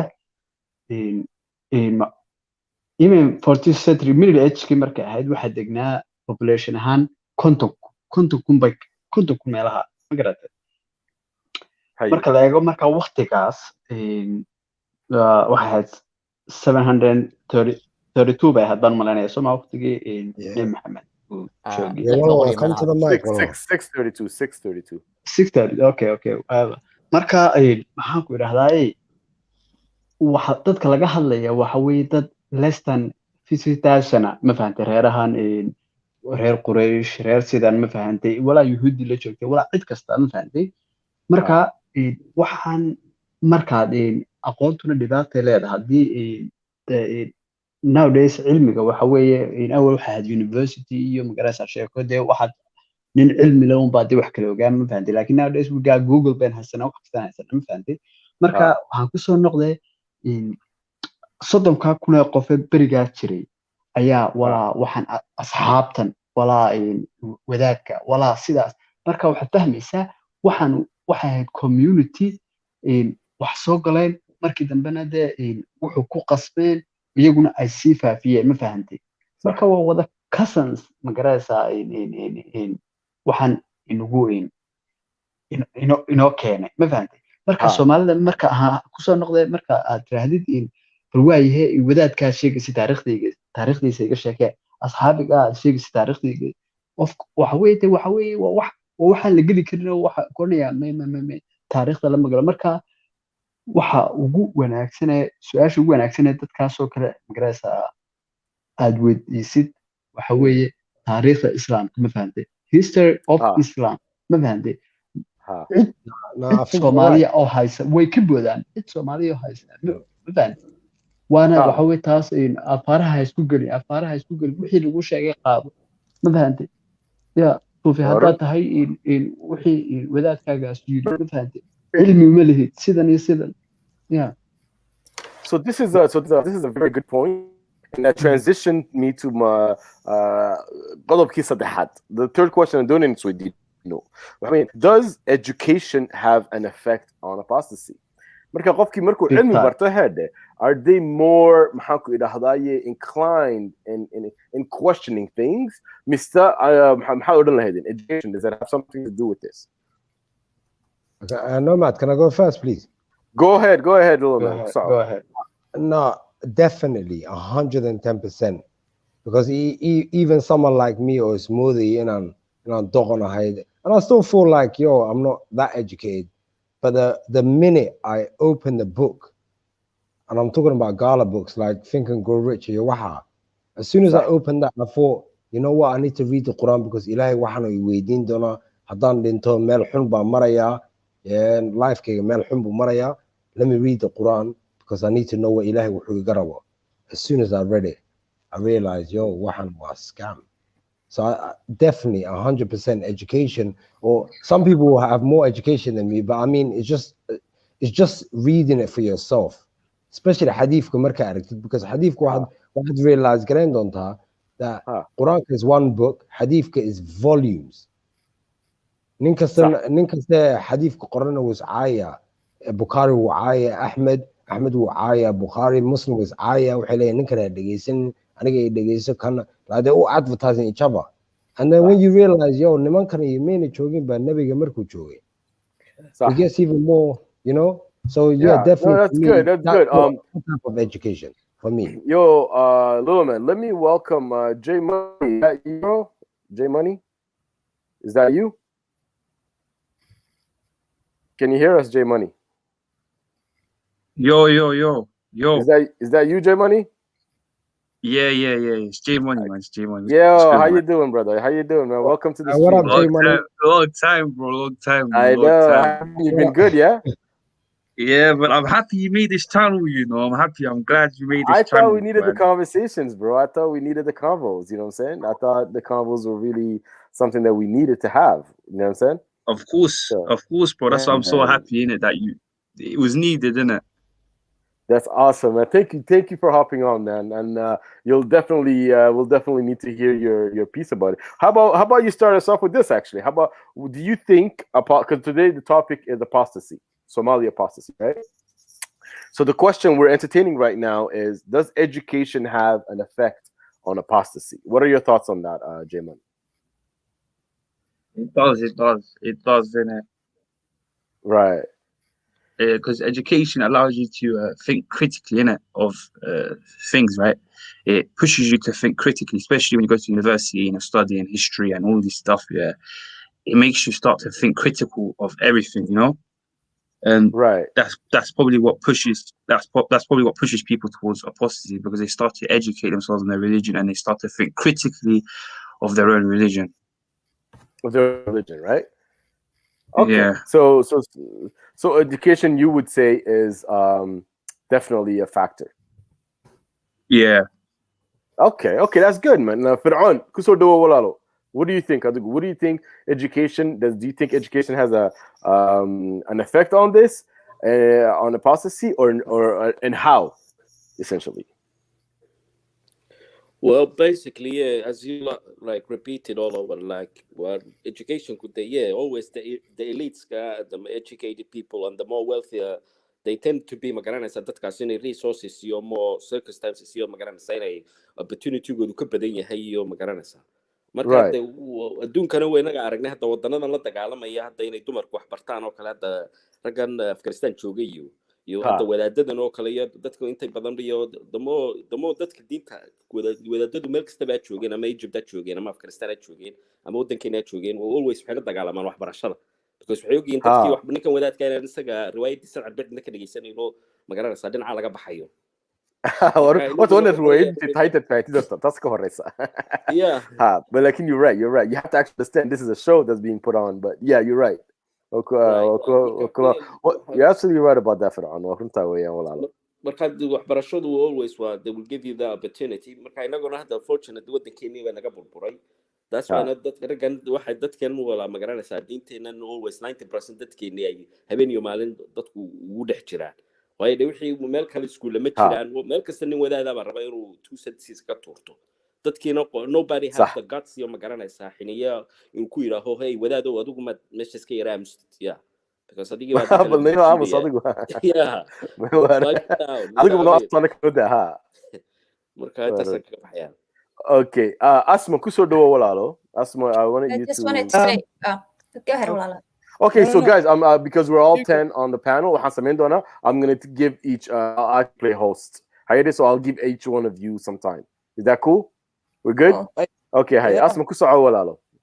Oh, Naima wants to talk, so she can go first. Oh, okay. That's very gracious of you. No, Thanks, Asma Walaalo. And I just wanted to say, aniga horta, marka annaga Islaamka nala baraayo bulsho ahaan Soomaaliyeed.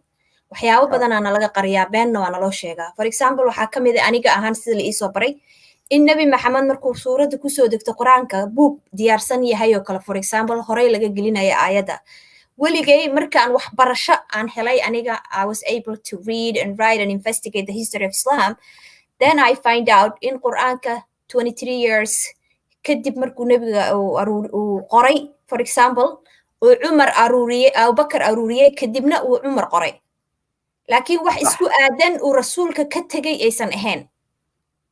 Waxaa kaloo ka mid ah historyga markaan baranayay in axaadiistan laftirkeeda from 200 ilaa 250 estimate later of the death of the prophet in la aruuriyayba. Who the hell remembers all that marka? In wixii run ay yihiin. Because maanta bulshadeena waxyaabaha badanaana lagu dhaqa waxaa ka mid ah Soomaa axaadiista. Aayadaha meelaaba la iska dhigaaba, right? Rasuulkaasaa yiri, talaabadan ma qaadi karto, rasuulkaasaan yiri ayaa lagu leeyahay. Marka education has a lot to do with finding out the truth. And also, and that you are able to investigate what is the truth. Because once you know education, you use your critical mind and you will differentiate what is humanly made or what is a real God, which I don't believe it exists. But bulshada waxaa wanaagsan marka horeba history of Islam early on in naloo dhigo, naloo sheego waxay tahay. Markaa soo korno, marka anaga go'aan samaysan karna dhihi karno, waxan wax macquul ma ahan, Allahan aad leedahay waa Qafuurur Raxmaan, inuu waxan ka yimaado kale. The contradiction baa dhacaysa leedahay. Absolutely, yeah. Okay. Aad u fiican tahay. Okay, so education kuna marka waxaa leedahay, it's going to actually help you decipher that and actually understand where the contradiction is. Hadda Wahhabismka bulshada waxay ku hayaan madrasa loo furaa, soo maaha? Madrasada maxaa lagu bartaa huno? Waxaa lagu bartaa Qur'aankii iyo axaadiistii. Still waxaa waay adduunkii kaloo dhan waad ka daboolan tahay. Wax aad ku compare garaysid ma haysatid aad tiraahdid, okay, this is Islam, but what else exists? How can I compare and contrast these two and make my own mind? And that is what we did. Those of us who are in the Western was able to get education. And those in the country also, maskaxdoodana isticmaalay. Maskax isticmaalka laftirkeeda Islaamka wuu ku diidan yahay, soo ma ogid? You're not allowed to use maskaxdaada laftirkeeda. So that tells you... Quraanku wuxuu yidhaahdaa, you have to research and you have to understand it. Is that a thing that's in the Quran as well? There is no such thing. Is Quran ki isaga iska hor imanaya. I can't make a comment and lay Quran ka Trump qoraya muda. You know, it's all over the place, you know? It doesn't make sense. Seriously. Like, you know, one ayah tells you this history and then how I surah kala ka helaysa the continuous key oo maxaa lahaa ayadaas ay kusoo degtay. So maaha. صح. Aniga waxaan dhihi lahaa bulshada Soomaaliyeed example iska badaa waxyaabaha kale xitaa history of Islam lee baro muxuu ku yimid Wahhab muxuu yahay horta xitaa and Western relationship kiisa muxuu ahaa su'aalo badan ayaa u baahan dadkeena inay isweydiiyaan laakiin waxbarashada maanta anaga adduunku haysanoo kale wadanka waxa aanan aysan u haysanin bulshadana ay Islaamka uga bixi karin waxa weeye iskuulaadkii oo dhan madrasa ayaa bedelay xitaa iskuulka lagu leeyahay laftirkiisa Qur'aan iyo xadiis iyo tarbiyatul Islaam iyo bala ma hiya al-fi'l al-fa'il wa alamat al-raf'a ma adra lagu akhrina I don't even know what the hell I used to memorize seriously. He just knew a lot of Arabic words. Yeah. Just exams and that's it. But so and I think I want to answer this person in the mysterious cipher. The Quran was written on wood and items, plus many people memorized. The hadiths are not reliable. So, mysterious cipher type of Quranist or on hadith you have to understand that 96% of Muslims go by the hadith as well. So you can't just add to knock in this whole portion of Islam. walaalkay been ha isku sheegin dheh xadiiska iyo sunnada way isla socdaa qof Islam kore oo truth ma jiro example ku siinaya Quraanka kuma qorna sidii loo tukan lahaa iyo how many rag'a la tukan lahaa salaada ay mention gareynayso Quraanka waxa kamid ah 3 laakiin saddex salaadood ay sheegaysaa laakiin goorma la sujuudaa goorma la rukuucaa sida loo weysaysan lahaa waxaas oo dhan xadiis ayaa sheegayo umadina waxa waaye kama dhigi karto Quraanka kaliya aan isticmaaleyna xadiiskan waa ka tageynaa you can never be a Muslim complete markaas وصح اوكي دابا waxaanu u gudbinaa Asma bal kusoo dhawo walaal since you were generous enough to let me have it's Asma then after that Dalmar adaa kusoo dhawaan doona so Asma go ahead walaalo does education have an effect on apostasy kusoco walaalo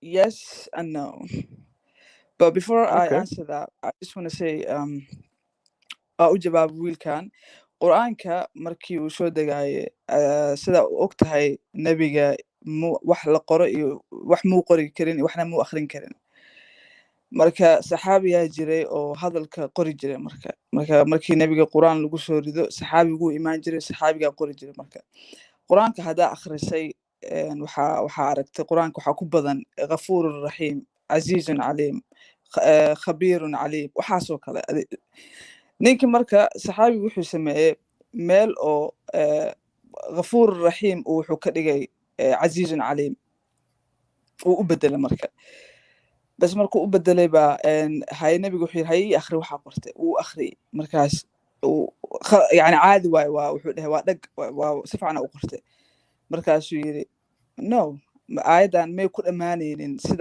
sidaan ku dhamaanaysa laakiin ani waa bedelay the fact that ina ogeen ina bedelay waa cajiib uu dhahay adi hadaa nabi tahay ani xataa nabi ahay markaas uu carare wuxuu ku noqday maka uu gaaloobay run ahaantii quraanka naftirkiisa asxaab badan baa jireen oo aaminsaneen waagas iyada ah oo meeshaan siyaasad mogtahay siyaasadda waxa waaye munaafiqnimo ku jirayso marka munaafiqnimo bay meesha ku jireen ma ogiye nabiga inuu nabi yahay ilaahay xaqiisa ka soo diray saxaabiyaal waxaas oo yani rumaysaneen oo bas meeshaan waxay ugu jireen wax ayaka benefitkooda ah haddaan intaas kasoo tago haddaan Soomaali nahay waqtiga aniga lagu dhumiyay yaraantayda oo quraan la ibaray hadii maanta wax kale la ibari lahaa maanta Soomaaliya meel bay gaari lahayd yani ilmaheena dhan quraan waqtiga lagu dhumiyay quraanka yani xataa ciyaar iyo waana loo diiday waxay ahayd maanta dhan quraan I just wish yani hadii wax kale la gelin lahaa but way soo dhamaatay hadda generationka hadda socdo marka waxaa rajeyn lahaa inay wax bartaan oo markaan ku dhahay waxay bartaan diin inay bartaan maaha no culuumta inay bartaan physics iyo ma fahantay wax meel Soomaali ahaan wax meel na gaarsiinayso laakiin dhibka jiro haddaan Soomaali nahay diintii baa nolosheena dhan qabsatay 100% waa diin ma ka baxsan kartid diin meel kasta u jeesto waa diin dadkii waxay aamineen nolosha dhanba yani gaalada iskale yani nabigaaba kula hebo adduunka waa gaalka jannada gaalka adduunka lagu nacsiinaya waa lagu nacsiinayaa yani dadkan haddii ogaan lahaayeen just consider the possibility that this is all we have just consider it like you don't have to accept it just consider it yeah just consider it like this is all you have just live your life يعني live your life the way that you want waalidkaada iyo walaalaha iyo jeclow markay dhintaan there's a possibility in arkeenin this is all you have be nice to them now but laakiin diinta no diinta waxa ku leeyahay no jannaa jirta waxa yani dadka waxa waaye like inay daroogo isticmaalayaan camal way seexisay yani Well, I think it was Karl Marx that said that the religion was the opiate of the people, right? Like, yes, kind of calm everybody down, right? waxaan garanayaa lagaygu waxaan la sheekaysanaya adeerkayga la sheekaysanayay oo taswiir buu soo diray masjid oo la dhisayo Djibouti arsama masjid intee leego la dhisayo markaasaan adeero jaamacadaan u baahan nahay un baanin maskiido oo lagu xanaaqado because we needed universities in masjids exactly. And the best looking places ومساجد وين that's the best looking exactly. Landscapes and it's weird to me and so I think education at least so education is and key. You know what yeah it is but you know it's dad waxaa jiraan wax soo barteen oo yani aniyad oo religious ah ma fahantay of course way buuxaan waxa kale dadka Soomaalida ay fahansaneen waxa ah diinta waa business lacag baa ku jirto maanta haddii la dhaho all of a sudden diin meel la dhigayo dad badan they don't know what to do with themselves. This is all they know. Sheekhayaashan mogtahay waxay soo barteen ma lahan wax lacag waxay ka sameynayaan fatwadan ay fatwoonayaan iyo that's all they know. iyo mid wax rusheeya bad waan haysanaa kaanay that's all they know. Okay, why aad ba wasatay asmo walaalo. I just want to say one more thing. Oh, go ahead. And mogtahay markii qofku uu diinta ka baxo waxay dadku u arkaan inuu kibray oo yani kibir buu uga baxaa lagu leeyahay yani dadku waxay fahmi laayihiin maskaxdooda waxaa geli la qofkan kibir ma ahan in fact qof inuu diin ka baxo it is very painful. It is painful. It is pain. Yeah, it's easy. It's a journey itself, but it's painful. Yeah. Yeah, it's painful. Like what ina ogaatid noloshaada dhan beenay ahayd. Qofna ma rabo waxaas. It's not easy. Yeah, no, especially when you keligaa tahay. Especially when markaa keligaa tahay is leedahay. Oh, keligaa million people are wrong. How can they be wrong? You know. Exactly. And diinta dhanba waxay ku salaysan tahay the foundation of it is fear of the unknown, fear of death, fear of what comes after you die. يعني haddii dadka fearkas laga bixin lahaa maanta qofna diin kuma jiri lahaan. The only reason dadka ay diin ugu jiraan waxa waaye dhimashada laga baqaaya. And that's something that we're going to be talking about a little bit later. Yeah. Thank you. No problem, Asma Walalo. Dalmaro kusodo, maxad ka filaysaa? Does education have an effect on apostasy? What are your thoughts? Waa mahadsantiin kulligiin. Waxbarashadu saameyn weyn bay ku leedahay. Weliba laba qaab baa jirta ay saameyn ugu leedahay. Qaabka koowaad waxaa weeyaan ayadoo waxa xaqiiqda ah ee diintu sheegatay qofkii asagii oo arkaya inay khaldan tahay. Tusaale ahaan hadda diintu waxay ku leedahay quraanku wuxuu ku leeyahay dayaxa laba intuu kala noqday iqtarabat as-saa'atu wa shaqa al-qamar baa lagu leeyahay dayaxa laba intuu kala noqday yuu jabna wuxuu ku dhacay meel buur ah jabna wuxuu ku dhacay meel guriga gaardhankiisa ah yuu ku dhacaa lagu leeyahay soo qofku markuu maanta geography barto wuxuu ogaanayaa taasi inaysan suurtagal ahayn dayaxu inuu yahay wax weyn oo qaaradda Afrika iyo waxaas dhan ka weyn marka qofka su'aal buu isweydiinayaa diintu waxyaalo badan oo adduunka ku saabsan yay wax ka sheegtay soo qofkii markuu cilmigii barto wuxuu arkayaa waxaas diintu sheegatay inay khalad tahay maxaa ka mid ah waxaa lagu leeyahay waxaa jirta juud wa majuud wax la dhaho yaa jira oo adduunka geeskiisa waxaa lagu leeyahay dad weeyaanoo adduunka geeskiisa joogaanoo buur baa saa ugu xaniban markaasay maalin walba qodayaan buurta qafdhe soo ma garanaysid aaway marka maanta satellite baa adduunka meel walba saa ugu wareegaya war dadkan buuraha qodaya xaggee jiraan diintu waxay ku leedahay qorraxdaad aragtay soo ma garanaysid yaa meel dhiiqa ah saa ugu dhacda ayaa lagu leeyahay markaad cilmigii barato waxaad ogaanaysaa qorraxdaani inay leeg tahay 3 milyan oo dhul oo la isku daray inay leeg tahay weyninkeeda dalmaro wax yaraan kaa dhex gale markaa carabta joogo banaanka markaad joogtid aad eegtid markay qoraxda dhacayso it literally looks like inay ku dhacayso meel dhiiqa ah so basically aragtidiisa saas ay ahayd way u eg tahay waxa weeyaan qofka haddaan cilmiga baranin waxaas hadda aan sheegayo dhan waa wax macquul ah oo suurtagal ah qoraxda wax kubaday u eg tahay dhiiqay ku dhici kartaa wayna gudud bay noqotaa oo saasay meel dhiiqa ugu dhacdaa galabtii dayaxu wax yar oo kubada weeyaan la saantu u kala jeexmo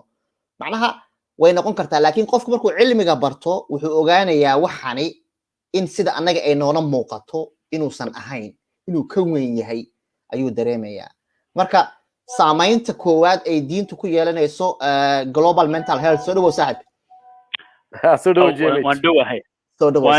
waan dhawahay sorry I had to leave for quick thing. All good, brother. Welcome back. Marka saamaynta koowaad qofka ku yeelanaysa waxay tahay waxyaalihii quraanka iyo diintu ay sheeganaysay waxay si toos uga hor imaanayaan waxa xaqiiqda ah ee jira ayay toos uga hormaraysaa labo saamaynta labaad ay ku yeelanaysa waxaa weeyaan qofka oo ay u furfurto maskaxdiisa qofka markuusan waxba baranin inuu su'aalo isweydiiyo iyo waxaas iyo macnaha ma fahansana wax walba uu iska qaataa qofkaasi laakiin qofka markii wax barto waxay u fududaynaysaa qofka inuu su'aalo isweydiiyo marka labadaas qaab ayay saamayn ku yeelanaysaa waana wax xaqiiq ah oo qof walba hadda markaad eegto tirakoobka la sameeyo qofku ka jaamacad badan yahay wuu ka diinbax badan yahay dadku markay jaamacadaha dhigtaan ama college ka dhigtaan ama dugsi sare dhameeyaan khuraafaadka diimaha inay ku jiraan way adag tahay qofkaasi wuu ka baxayaa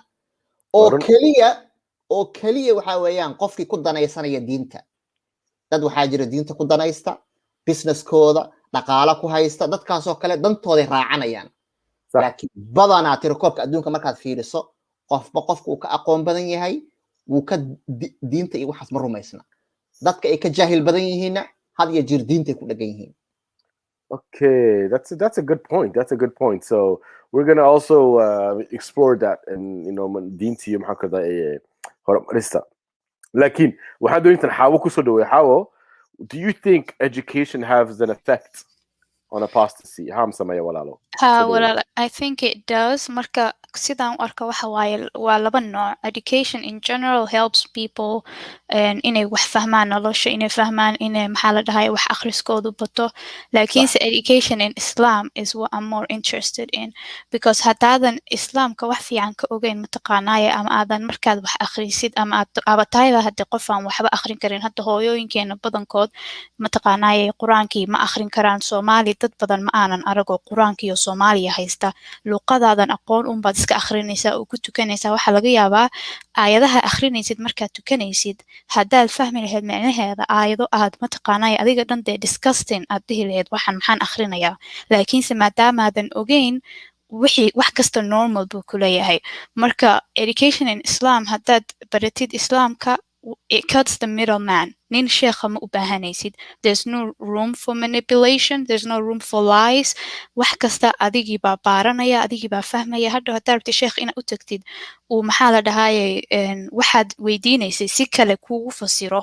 Waa og tahay run inuu sheegayo iyo been inuu sheegayo. Masalan hadda xadiis waxaa jiray gabar xaaska ninkeedu markuu u yeerto hadday diido in malaa'igtii jannada joogtay ama meesha joogaanba nacladayso ilaahayna uu ka xanaaqayo haddaa qof educated tahay waxaa leedahay dee maxaa malaa'igtay aniga personal businesskayga maxaa iska galay adduunyadan oo dhan ma qofna nacladaa la waayey aniga markii sariirtayda laygu nacladayo ma fahantay laakiin haddaa sheekh u tagtid waxaa laga yaabaa wax inuu ku kala sheego hadda maalin dhaweed qof baan weydiiyey markaasuu wuxuu yiraahday gabdhaha kaliya maahee waa gabdhaha iyo wiilashaba waxay warheedhe bal xadiiska ila akhri anuu wiil uma jeedee ku yiri haddee xadiisku naag buu ka hadlayaa caadi naag baa la dhahay nin iyo naag lama oran ma aha mataqa carabigii waan aqaanaa anuu ma aha xadiis oo gender neutral ma aha waxa waaye xadiis u saabsan gabdhaha wuxuu rabaa inuu iga dhaadhiciyo xadiiskan waa labada aduu haddaa ninkaaga u yeeratuu ku diidana ilaahay wuu xanaaqayaa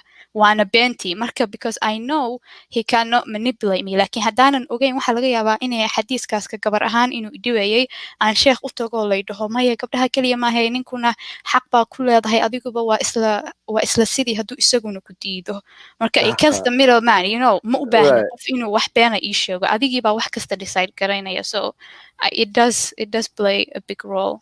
And this is very true. I'm laughing at this this comment.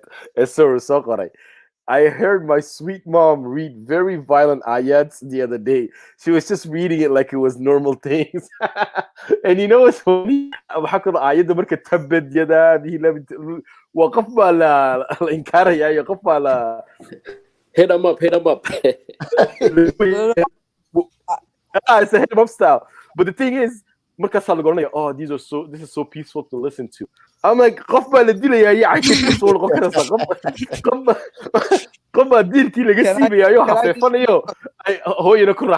it's weird. Yeah. We thought though they deserve it. That's why I'm going right?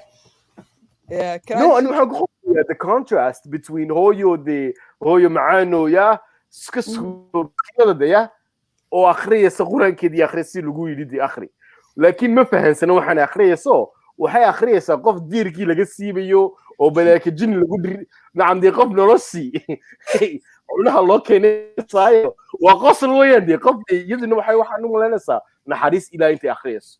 You know what's funny, guys? That's Sorry. what education does, yeah. Yeah, sorry. That made me laugh. Sorry. Go ahead. I just have one more question, and I don't think in Quranka luqado kale lagu tukan karo, laakiinse what do you guys think haddii masalan qofku Soomaali ahaan Quraanka ku tukan lahaa khushuucdan la sheegayaba qofku hadduu luqadiisa salaada Quraanka salaada hadduu ku tukan lahaa salaada hadduu ku tukan lahaa luqadiisa hadda anu haddaan masalan dadkan gacmaha laga jarayo iyo qoom dhan oo maxaa la dhahayaa because of their sexuality ilaahay u baabi'iyay oo hadda adduunka waxa evil jira muxuu hadda dadka u baabi'in waaye why does he care about what people do in their private lives and he doesn't care about the injustice that's going on in the world waxaasoo dhan haddaan Soomaali ku akhrin lahaa mataqaanaa aayadahan maatalan qof baa la gubay iyo qof baa la naclada iyo haddaan Soomaali ku akhrinayo ma khushuuceen hadda soo maha khushuucdan waxay ka imanaysaa dadkii ma fahansanaa dadkii ma hadda waxa laga yaabaa inaan Korean song dhageysanayo anigii caynayso wax kasta igu sameeyay laakiin si luqadii way macaan tahay waxa laga yaabaa I'm driving in my car laakiin sada macnaha fahansanaan lahaa de waaba dimin lahaa waxa dhanba xaran lahaa naclad baa inagu taalay naga leexda marka dadku ma fahansana waxay ku khushuucayaan hal mar markii hees dhageysanaysid heesta waa ku raaxaysanaysaa laakiin heesta macnaheeda marka u sii dabagisid waxa ay waxaan macno ma lahan laakiin hees ahaan waa ku faraxsan tahay marka haddii ka waran lagu dhihi lahaa heestan aan noloshaada qarirayso like noloshaada waxaa sameyn lahayd iyo meeshaa geli lahayd iyo heestan waaye qur-aanka marka waa sidaasoo kale qur-aanka waxa waay nolosheena dhanaa la dhaheen adiga waa ku qasban tahay waxaa rabaa hal mar inaan dhaho aayadda oo suuradda oo tabad ka horeyso idaa jaa nasrullahi walfatx ورأيت الناس يدخلون في دين الله أفواجا فسبح بحمد ربك واستغفره إنه كان توابا سورة داس waxay dhahaysaa marka aragtid ilaahay nasrigiisa markuu imaado dadkana diinta ay u soo galayaan ayagoo badan awalan qofka diin inuu ka baxo oo diin kala galo it's not that easy in fact inay dadkan hal mar diin wada galaan wax la maqle ma ahan dadkan diinta waxay u galeen way baqeen waa la soo weeraray waa laga xoog batay waxay ku qasbanaadeen ayagoo dhan inay diinta galaan baqdin baa diinta gelisay it's fear it is fear in their heart it is fear marka cajiib wallahi marka anigu waxaan dhahdaa anigu fear a lot of times I compare fear and I say it's like toothpaste once fear is out when the toothpaste is out of the tube it can no longer go back in so mathematic marka I think that's how I kind of approach it it's like once that fear is out dadkii dee aan la dhashay oo laakiin muslim weli oo fikradoodii waxaan u arkayaa si ay a little bit nacam de isma fahmayno somebody why they're coming from a completely different paradigm but laakiin a lot of times a lot of people are educated and this is what we're talking about does education have an effect on apostasy why dad badan oo muslimna jiro educated or highly educated somebody but one thing anigu I remember waxa weeyaan saaxiibkeen Yaasir Qaadi baa mar يا شيخ آدي وين ياسر قاضي قفي قرنا وقرنا يا وحيدي I went to إلين الحزر بوتة قرنا يا محل I think it was Yale University no but she went to مدينة طلع مدينة تجي yes مدينة تجي جامعة مدينة تجي مركز كمان Yale University and whoever doesn't understand where Yale is like elite school of Ivy League school in the United States of America. Marka wuxuu yiri when I went to Medina the University of Medina they were telling me what to think they were telling me what to think and when I went to Yale they were telling me how to think yeah so marka labada wax aad bay u kala duwan yihiin and that is very telling of the different cultures that we're dealing with aniga quraanka marka akhrin jiray taqaana hurda ay qaban jirtay wax labada education waa karnaa hay hurda marka ay qabatana miiga ahaan ina galgaceel u qabo I was understanding waxa akhrinaya marka xogo I felt disgusted ina waxa akhriyo kale and then warka familku waxay leeyihiin alla fiiri nimco way qushuucday quraanka way ku seexataa and I'm like yes please I just want to get away with it just to be fair quraanka wax kasto ku qoran ma xumo Okay, there are things Absolutely. that are good. Yeah. There are things that are good for crazy people, though, to stay sane. No, not really, not really. Like there are things that are really good. The way it's written, I think Nabi Muhammad, he was very successful. Like to this day, look, يعني nolosheena wuu xukumaa wali, you know. That's I true. think To a certain we should extent, give, yeah. waxaan doonaya intaan kusoo dhaweeyo gorgor walaalo, we want to hear you, man. We haven't heard you in a while. And then after that, GMH will come. So the question at hand is, does education have an effect on apostasy? maxaad ka filaysaa gorgorow? Yeah, really. Totally. Waa mina horta qofka biniaadanka siiba garaan qofka markii uu mina wadankii joogo uu mina waxa uu baranayaa badanaa dadka iskuulkaada ma badna, ma fahantay, inkasta hadda mina iskuulaad kusoo badanayaan, laakiin markuu qofka wadanka ka soo baxo mina wadan kale la macaamilo ama la noolaado, iskuulaadkaas laga yaabo kala daade Kenya ama Uganda meelaha uu tago qofka ama Europe iska dhex xataa waxaa la barayaa waxyaabo kala duwan, ma fahantay. صح. مثلا tusaale ahaan haddii kale Africa markuu qofka joogo wuxuu baranayaa dugsi sare adduunya iskuulaad waxaa jira qasab ay tahay inaad islaamkana aad baratid, kiristaankana aad baratid, ma fahantay. marka waxyaabaan aad ka fikirtid labadoodu macnaha labadiiba waa baranaysaa marka, laakiin mid aaminsan tahay mid kale ma aaminsan, laakiin waxaa u baranaysaa inaad imtixaan ku baasid, ma fahantay. waxyaabihii markii su-aalihii meesha maskaxdaada ka dhalanaya, ma fahantay. dadkan manaha sidee manaha nolosha anagana xagga markaa joogno manaha kan keliya qaata kan kale tahay manaha haba ka hadlen, ma fahantay. waa nacladadii kale adii kale waa naclada. That's good waa runtaa weeyaan. aad iyo aad run ahaantii manaha waa wax xanuun badan, fahantay. manaha waxa ugu badan waxay tahay manaha dadkeena manaha dadka kale ma dhex galaan, ma fahantay. anaga keliya isku kooban waxa aniga dhihi karaa waxbarasho ama aqoon markii la dhahay keliya in wax la aqriyo maana, mana dadka kale soo dhaqmaan nolosha bini'aadanka kale sida u noolin in la ogaado xataa waa aqoon, ma fahantay. anaga mana isdhexgalitaanka mana integration wax lama jiro, ma fahantay. adduunka kaleeto mana inaan la jaan qaadno ama la hadalno, mana haddii qof kale oo mana maanta mathalan oo kaa fikirduun kula hadlo oo wadanka adoo joogtid, mana waxaa u malaynaysaa inuu mana waxaysa faafinaya, ma fahantay. dastuurkaaba dhigaa mina qofka diin kaleeto wadanka inaan mina lagu faafi karin lagu barto iska daa, ma fahantay. ma oran horta gorgor waxaa leedahay waa aad iyo aad ba runtaa weeyaan. laakiin anigeerin maxaa ka yar kafsanne gorgor waxay adigu waxaad u tiraahdaa mina siday Djibouti yidhaahdaan maad aragtay marka I just wanna let you know nimco anakun maaha. There's different dialects of Somalis where there's Mia, Madarakte, Mina. So isaga fahmaya saaxiibo adiga kuma fahmay qolay. Shut down. All right. Thanks, no, really. I just want to talk Somali, you know, dadka kale sino fahmaan, ma fahantay. gorgoro laakiin marka anaga wadan gaala haddaan joogno xitaa caruurta aan la dhiganayno iskuulka waxaa ula hadlaynin waxaa ka mid ah aniga experiences aan u maleeyo waana laga soo cabsiiyey already in dadkaas dad xun yihiin, gaala yihiin, ilaah ay saddex ka dhigeen, saddex ilaah ay aaminsan yihiin. marka si aan dadka ula saaxiibo ama fikirkooda aan la weedaarsado waxaan ka baqayaa in iimaankayga uu naaqus noqdo kale. That's why I don't want to be friends with them. totally mana qofku inuu ku bedelayo, ma fahantay. oo mana hadaa bila hadashid you change immediately waxa qofka saabo. That was the fear, yeah. mana waa xanuun waa, ma fahantay. But that's very true. That's very true. Okay, but GMH walaal in badan bad naga aamusneede. Does education have an effect on apostasy? What do you think, GMH? And yes, if we're talking about apostasy to a certain theology, so like I think innaka laftideenu sometimes I think inteena sheegay like kama hadlayo Soomaalida dhan inteena halkan joogta, we sometimes maybe one waxa la oran jiray gaarigu saliid iyo biyuhu isku daray, waxaan isku darna we confuse like faith and with religion. So faith is just something that is very common in human experience.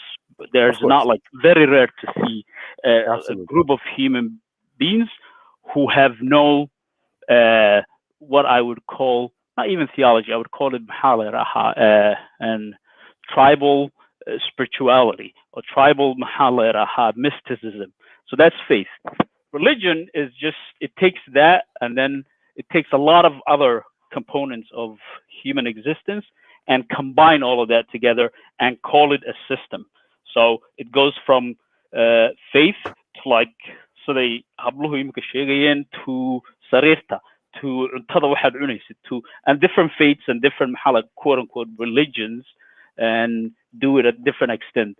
So to us, we're talking about a system that was birthed by a small group of people in Arabia, but so if you learn more, if education, because like we have to also differentiate between scholastic education, just going to school or being schooled, versus education itself, you know, like being educated.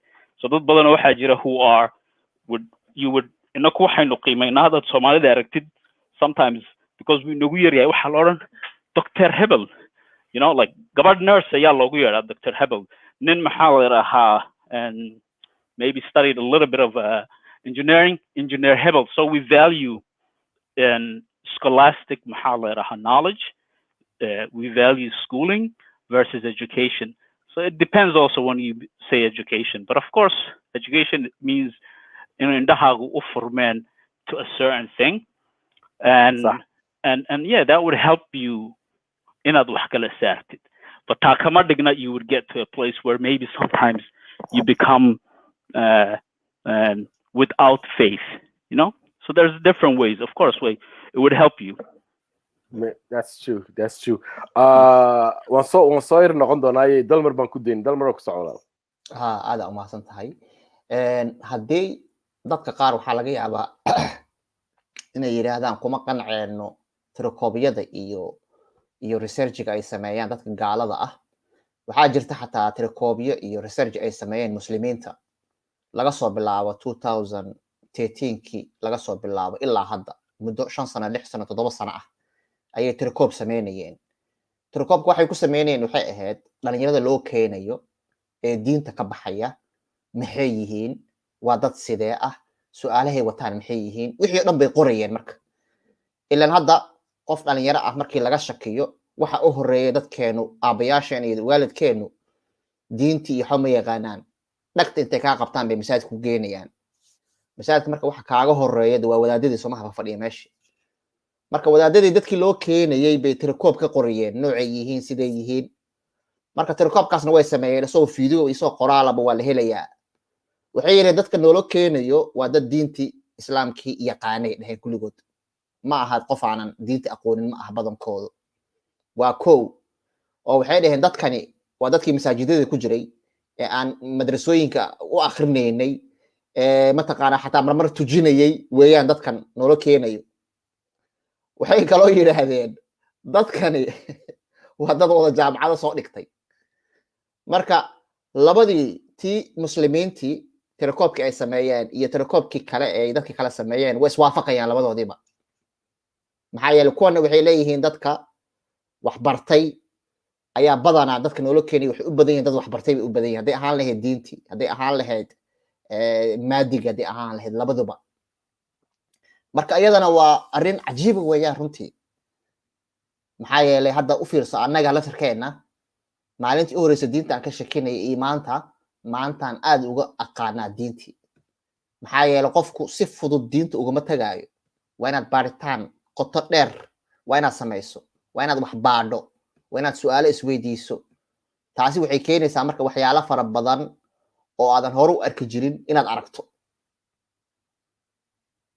marka ma aha wax dhayal ah oo si fudud say u maleynayaan Soomaalida badankooda qofku inuu si fudud uu iskaga tagayo ma aha. qofku waxbuu baarayaa, waxbuu ogaanayaa, diinta buu baarayaa, marka dambe markay u caddaato umuu gacanta taagayaa qofkaasi.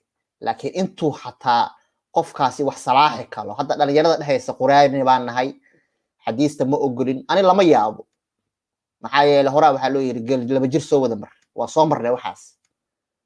xadiistan iyo waxaan markay ku cuntami waayaan marka dambe waxay noqonaysaa inaad tiraahdo ka cararto xadiistii oo tiraahdo waxaan maya quraanka keliyaan haystaa ilaa marka dambe quraanka laga daba tago marka waxbarashadu saameyn bay ku leedahay. That's true.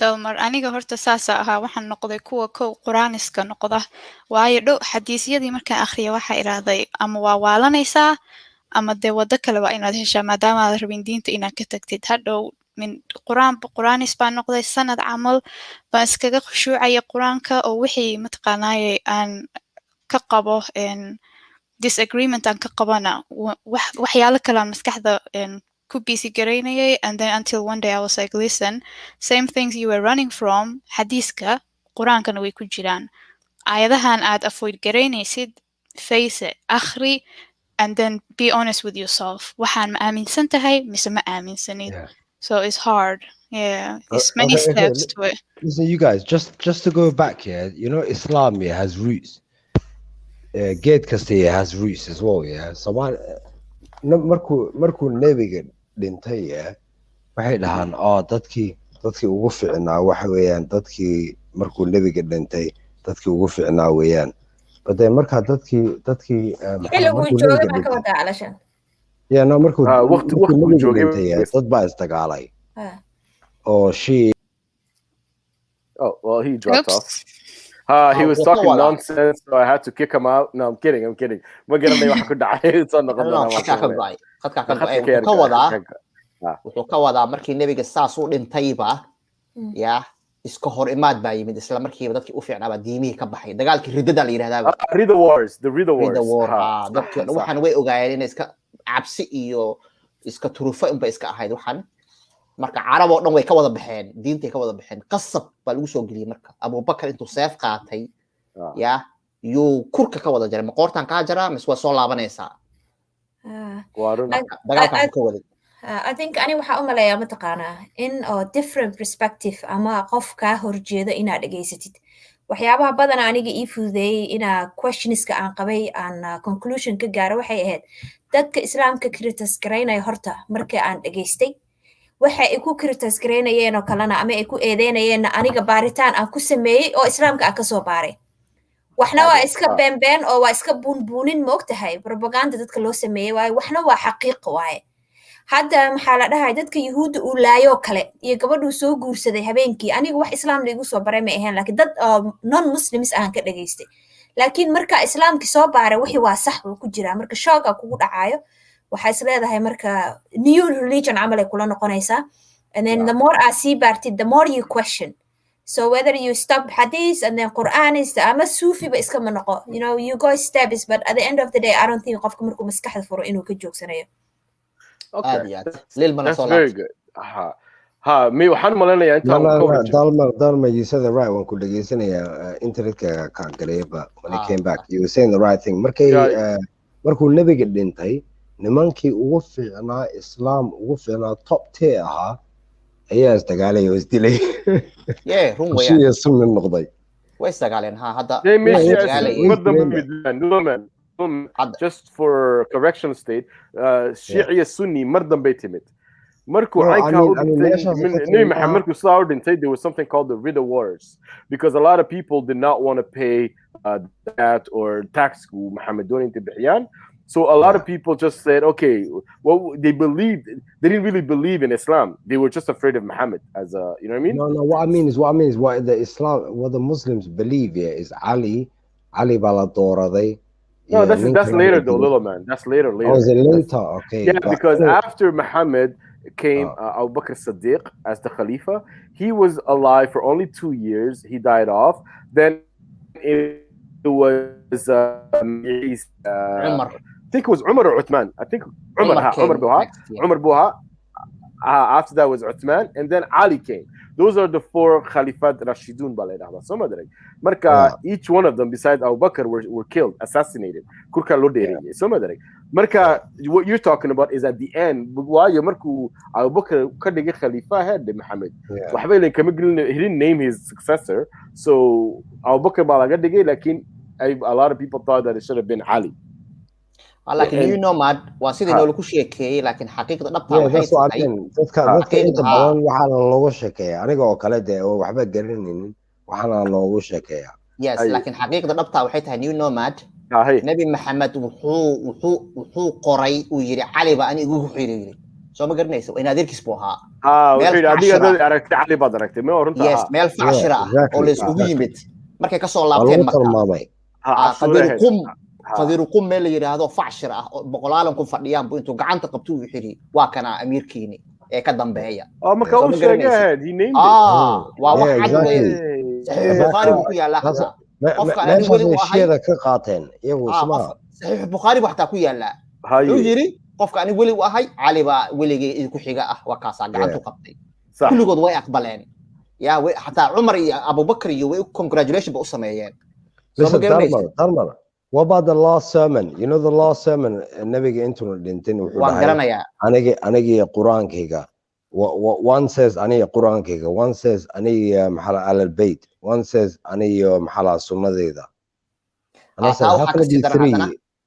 taa waxa ka sii daran maalintuu dhimanayay ka hor yuu yiri buug iyo qalin ii dhiiba aan idin qoray cali inuu qoro rabay magaciisa inuu qoro rabay markaas way garanayaan marka umar iyo way fadhiyaan meesha marka way garanayaan magac inuu qoro rabaa buuq bay meesha ka dhaliyeen sayfay la baxeen meesha baa la isdagaalay marka waxay dhaheen no naga dhaaf waxba ha qorin nabiga duqaan xoogaa uu tabcaan way uu dhiman rabaa naga dhaafa marka sidii baa lagu kala tagay marka sidii marka lagu kala tagay calina sayf buu qaatay wuxuu yiri sayid nabiga u leedahiin waa nin waa isku dhaxyaacay oo waalan say u dhaxdeen marka labadood markay sayfa isku la baxeen waa la kala jiiday waa lagu kala tagay meesha marka soo ma garanaysid laba casho kadib wuu dhintay marka nabigi ma dhintay nimankani qorshay wateen marka nimankani Umar iyo Abubakar iyo wax qorshe inay xukunka qabsadaan bay rabeen waxaan inay sheeko tahay way ogaayeen waxna politics bay ahayd markii siyaasad inay tahay way ogaayeen marka qofkan waxay dhaheen wuu dhintay ninkan soo ma garanaysid dilkiisa xataa inay isaga ka dambeeyaan baa la qorsheeyaa ilaan gabdhihiisu qabay yuu qabay Aisha iyo Hafsa waa gabdhihiisa nomad's right yeah literally waa politics nomad when you read the evidence literally well, story badan, yeah. This girlfriend, yeah. This guy's girlfriend, yeah. His prophet, but when you read the video, bro, well, politics. It is what it is. Waxaan doonaytaa soo dhaweeyo my bro Libah. Soo dhawow. Libah. What up? We did the background check, so I'm thinking it's him. I think it's him. I was just gonna start screaming, but I thought, don't do it. You know, I blocked Nim'o, right? You know, I got sugar happy fingers, man. I blocked Nim'o, man. Like, and I think I blocked other people that But so do Libah. What do you think? What are your thoughts, bro? Peace to you all, man. I hope you're well. Peace. Yeah. Well, okay, peace. Good. What's the topic? What's the topic? Apostasy, Somali apostasy, and the question right now is, and after Libah answers, we're gonna go to my other question.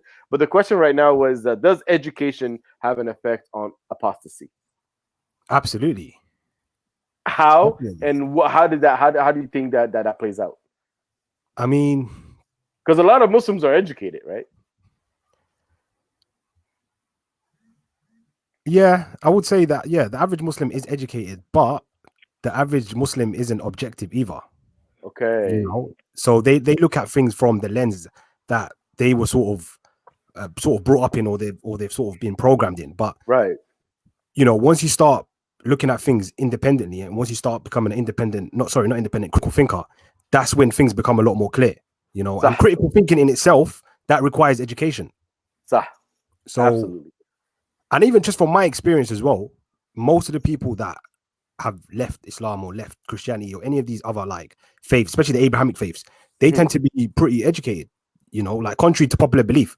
A lot of times, religious people think that people who have left religion are ignorant, or they just want to follow their desires, and they have like these sort of negative perceptions about us. But a lot of times we're quite educated, man, Yeah, and I think was saying that, I think it was Dawa or Asma. I was saying it's not easy. It's a journey. The whole thing's a journey. So it's not like something people just do because they just want to party. I partied, smoked up with, drank with many Muslims. You understand what I'm saying? Way before, even when I was Muslim myself. Yeah, way before, right? But way after, way before, right now, whatever.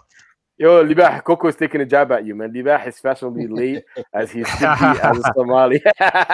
Yo, man, she's calling you out. She's calling you out. Yeah, but, I'll deal with you later, Coco. I'll deal with you later. But yeah, you know what I'm saying? So I want to go to the other question that I wanted to explore with you guys, since you guys are like amazing minds on here. And the question I want to ask is, are apostates good or bad for society? Are apostates good or bad for society? I think is good, but it's not. It's an interesting question. I don't think it's a matter of good or bad, but in a sense, it could be good because it allows people to be themselves. Okay. So qofka hadda Soomaaliga oo lagu soo koriyay siduu yahay haddaynan apostate jirin waxaa laga yaabaa qofkii inuu noloshiisii dhan ku noolaado wuxuunan isagii rabin. Laakiinse maadaama diinta laga baxayo ay jirto waxaa laga yaabaa qofkaas inuu isagii qaraar noloshiisa u fiican inuu qaato oo hadhow might live a better and happier life because qafis kuma xirna ma fahansan tahay dadkan hadda Soomaaliya joogo annaga camal hadda annaga saa u hadlayno u hadli karin and everything waxaa laga yaabaa qof Soomaaliya joogo apostate noqday inuu yahay qof jeel ku jira laakiinse hadda jeelkian anagu jeel u naqaano ku jirin laakiin kaas mid ka sii daran ku jira because gurigiisii baa jeel u noqday marka more apostate maskaxdiisii baa jeel u noqotay reerkiisii baa cadow u noqday marka the more apostate people ay jiraan qofkaas waxaa laga yaabaa qafiskaas ee society-ga ku xirtay inuu ka soo baxo because we normalized inaan noqono sidaan anagu rabno haddaanan qof dhibayn saa rabtid marka is good, but that doesn't mean every apostate person would be a good human. Why? Two different things. It gives us a right to be ourselves, but that doesn't mean we cannot be bad people. At the end of the day, we are humans just like everybody else, and we make mistakes, and we are capable of everything like anyone else. We have the regular up and downs like anyone else. Yeah, like everybody, but it's good in a sense. It's good for the society because it allows people to be themselves. Okay, that's perfect. That's perfect. Okay, next, GMH, you want to go ahead, bro? GMH? Yeah, sure. Go ahead. Was that going to be Nim'ao, so okay. Go ahead, GMH. Okay. Was that Hawa who was speaking? Or yeah, it was Hawa. Yeah, I really like Hawa. I really love your nuanced way of answering the question. And I think... thank you, Lalo. Yeah, I think that shows... I think that's what I tusaysa. And I think it's like you wrestled with this, and quote unquote education is nothing other than like someone who has a critical mind that could critically think about something and take their ego out of it, because like exactly what you said. And the premise of question we deal with Nomad is this good or bad? But we first have to define what is good and what is bad for society. So right. Yeah. And that sometimes means that is something that's good for society may not be good for the individual, i.e. me. It may not be something that's good for me, you know? Right. We may need religion, we may need some organizing principle to keep society together, and that may take away some of my personal and individual rights. So how do you balance these two things is very difficult. And I think societies over the history of and Homo sapien on this planet have been struggling with that. So I think I really like that it's not like just that we are right, but there's a reason, there is a rationale for these people to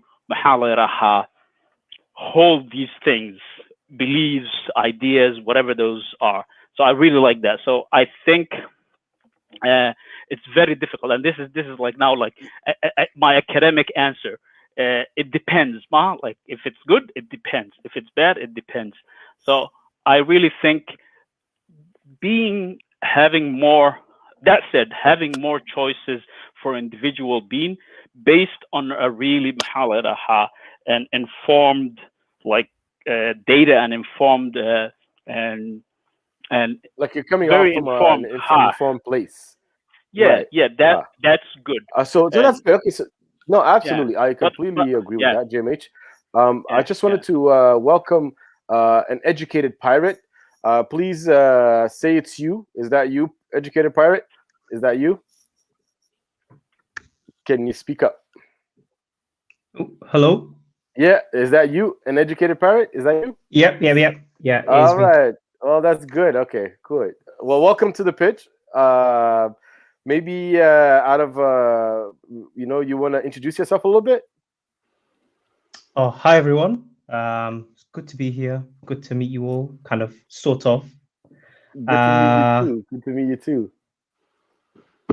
Yeah, I don't really know what else to say. All right, well that's good. You know what? You can hang back. So the question that you can maybe start thinking about is, this is the question on hand right now: are apostates good or bad for society? So I'll let you rumble on and then think about it a little bit. But Nim'o kusodawini microphone ka walalo. Nim'o, what do you think? Are apostates good or bad for society? And when I ask the question, I know what you guys mean. Howell and GMH, I understand what you mean. That it's not such a clear-cut question. But what I understand that apostates are just people, but is the fact that they're apostate, would we be able to say it's a good thing for society or a bad thing for society? Does that impact society at all? Maybe that should have been a question. So Nim'o, go ahead, Walalo. Before Nim'o goes, you cut me off before I said the last thing. Can I say that? Of course you can. Sorry about that. I had no manners. And Nim'o, sorry for cutting you off if I'm Go ahead, Walalo. Yeah. So I meant I didn't give you an answer because I'm haleraha. Maybe a coward. I don't want to say haleraha. You're not a coward. There's nothing cowardly about you, bro. But I'll reframe the question and then I'll give you a quick answer. If you're asking me, is in the current setting, is someone quote unquote who's an apostate is good for quote unquote the Somali community that exists today? I would say 100% yes, because we don't have people who think and freely. So if that's question that's specific to our group of people and that we're talking about, I would agree with you 100%. Okay. But generally, I would say that it depends, and that's my previous answer. So that's my answer to this question. But I want to say one thing, and I think a lot of people talked about, and I wanted to say that, just add my 2 cents. Right. A lot of the things that we talk about when it comes to this and religion, the organization that we call Islam right now, is politics from the get-go. And we have to realize that there's a lot of politics, like Dalmar was saying, from the day one. I mean, and I think the history of Islam and all of this, we have to pay attention to that. And politics, exactly what it means. It's just division of power and resources. Awesome. Okay. Nim'o, go ahead, Walalo. Is apostasy good or bad for society? It's bad, man. وحاول dadka siraada almustaqim ka leexinaysaan. Astaghfirullah. I love how you do that. Someone braver than I am. I am a coward. Look at that. We need people like this. We need people like this. I mean, qofka meeshu ku nool yahay ku xiran tahay. Anaga, for example, those of us who live in the West, we mind our business after this, right? Qof problem nagu haya malaha. I have the power within my family hita aan ku dhaho, if you guys come near me, I'll call the police or something. But laakiin qofka Soomaaliya joogo wuxuu u baahan yahay dad anagoo kale oo hadlayno oo og we exist as well. Right. So inuuna dhagaysto niyada ku dhisto, there are people like me. Maalin maalmaha ka mid ah waan ka bixi doonaa noloshan. I will join them or I will have my freedom somewhere in the world, right? There you go. And abastisiga qofka muxuu ka dhibayaa? Aniga dadka waxa kula dooda waxa ka mid ah, I am the one individually who made that decision to leave.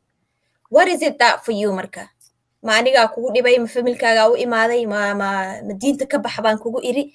We can have normal conversation, but apostasy, like faith ay tahay personal choice, apostasy should be a personal choice. That's what I believe, aniga. Okay. So, but once that person becomes an apostate, what do you think? Are they good or bad for society? I mean, people remember last week we were talking about, grief stages.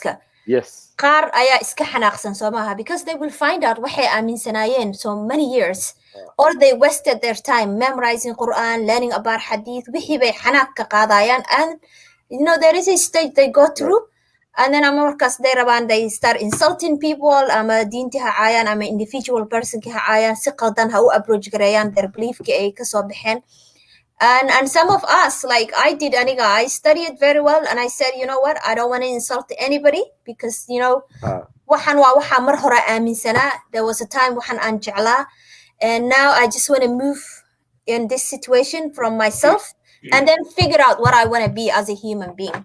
And then in conclusion is that is why and Somali they volunteer work trying to find out, like, you know, I don't want to associate my own people because they are dintan or not, or start hating them, but rather humanity into ego. Waxaan awoodo ma qaban karaa, and all people who in this world, can I see them in the same way? We can be different cultures, different and ideologies, different colors, but at the same time we all care about the same thing. About real life, shaqadeena, caruurteena, familiadeena, and just you like know, regular people. Just be a good human being and mind your business. Yeah, that's it. Very well said. Like if you're here, boy, and why lo diidaya? I don't know about inaad taqaanid, but Tirmidhi hadith ku qorana jiro wuxuu leeyahay, I swear to you by Allah, you know that the messenger of Allah said, the blood of a Muslim man is not lawful except for 3, right? Illegitimate sexual relationship or somebody who left Islam. Ayaa lagu soo daray meesha. You know what I mean? There you go.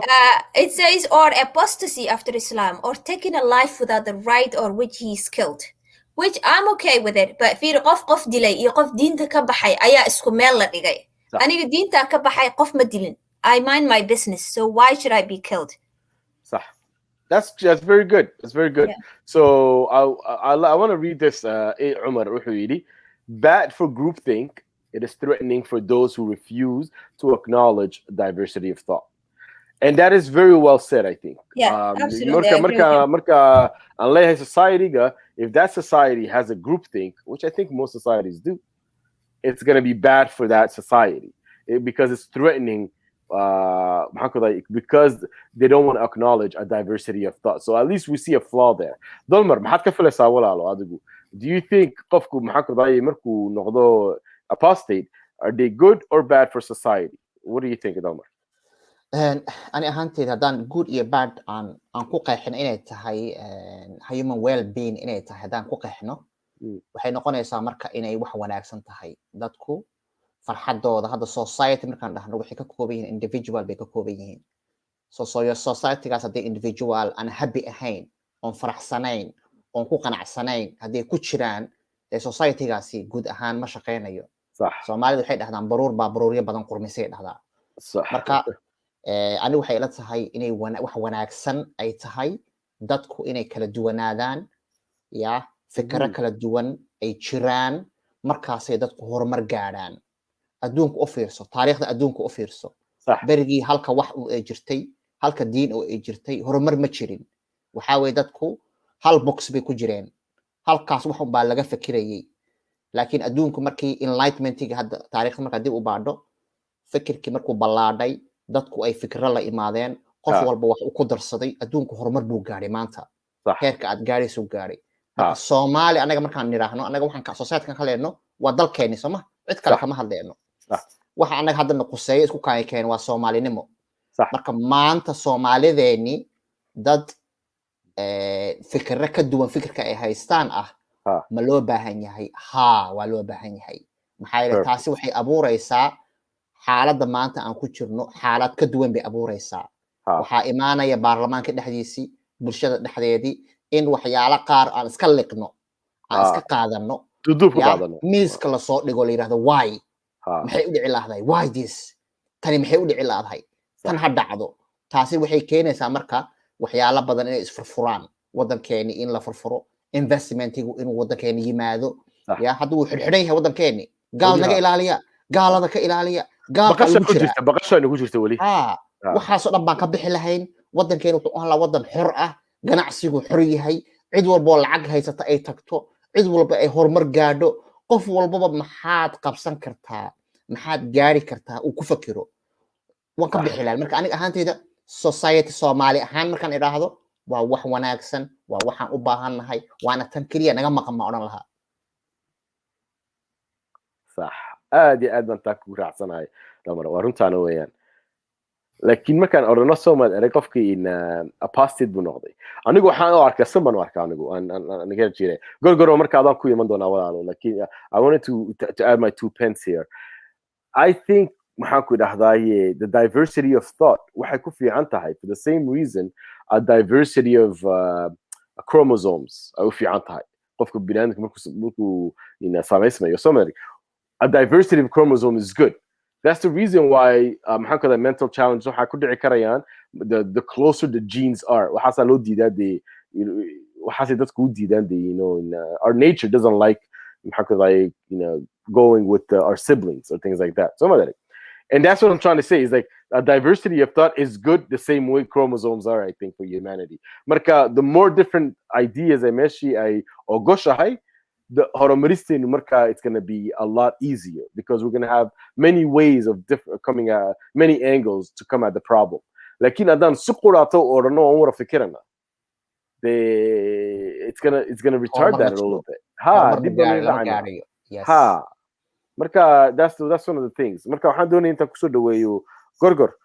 What do you think? Are apostates good or bad for society walaalo? waa masantahay walaal dhammaantiin waxaa soo jeesan horta fikra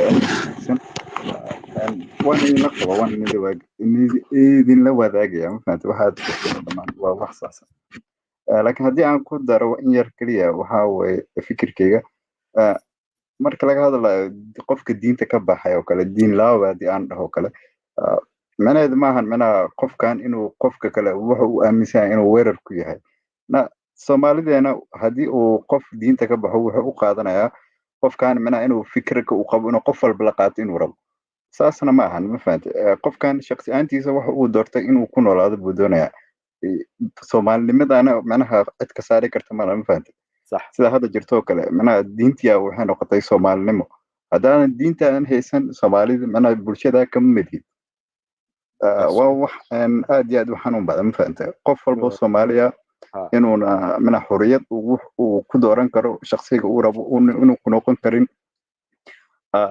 sidaa sheegtay haddii bulshadu waxyaabo fikrad kala duwan ay qabto way saalantahay siday horumar ku gaarto laakiin haddii ay doonayso keliya fikir oo keliya inuu hal fikir in la wada yeeshto macquul maan qofka biniaadanka maskaxdoodu way kala duwan tahay shakhsiyan qofkan wuxuu asaga u qaadanayo inuu qof kale ku mashquulo maahan keliya waxay tahay sidee anaga Soomaalinimo dhammaanteena isku caawin karnaayo anagoo qof walba wuxuu yahay sidee horumar ku gaari karnaa waa wax fiican aan dhihi lahaa ay bulshadun u baahan tahay waxun aniga uma arko perfect marka fikrad kala duwanaantaas ad wax wanaagsan baad aragtaa that's good that's very good waxaan doonay intaan aqriyo waxaan ay Coco soo qortay waxay tiri usually religion molds people to certain types of person from the way to dress walk etc it would be like leaving acceptable form in quotes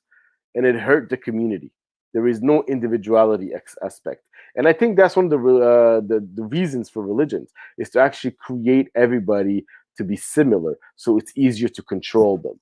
That's what I think. Exactly. Yeah. So, marka maxaa ku dhahayay waxaan doonta kusoo dhaweeyo Libax. What do you think adigu walaalo? Are apostates good or bad for society? I mean, I would say that apostasy is bad for business, i.e. Islam.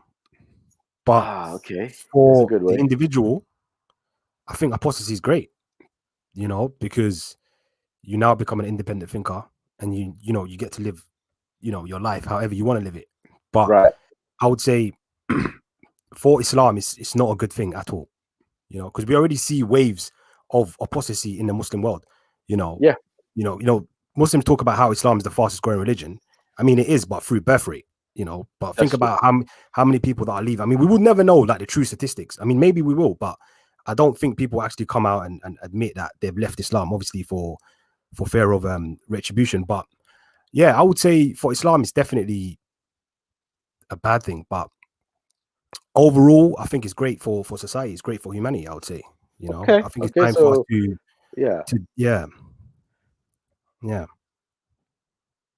Go ahead, Nomad. That is definitely well said, Libah. It's something that I think we should be kind of looking at, is this something that we need? Is it required? Educated Pirate, what are your thoughts on the matter, man? Are apostates good or bad for society? So I think I guess we have to ask what does an apostate mean, right? An apostate is someone who is conscientious, right? We want to find out the answer regardless of how long it takes, and we're very comfortable with saying I don't know what the answer is.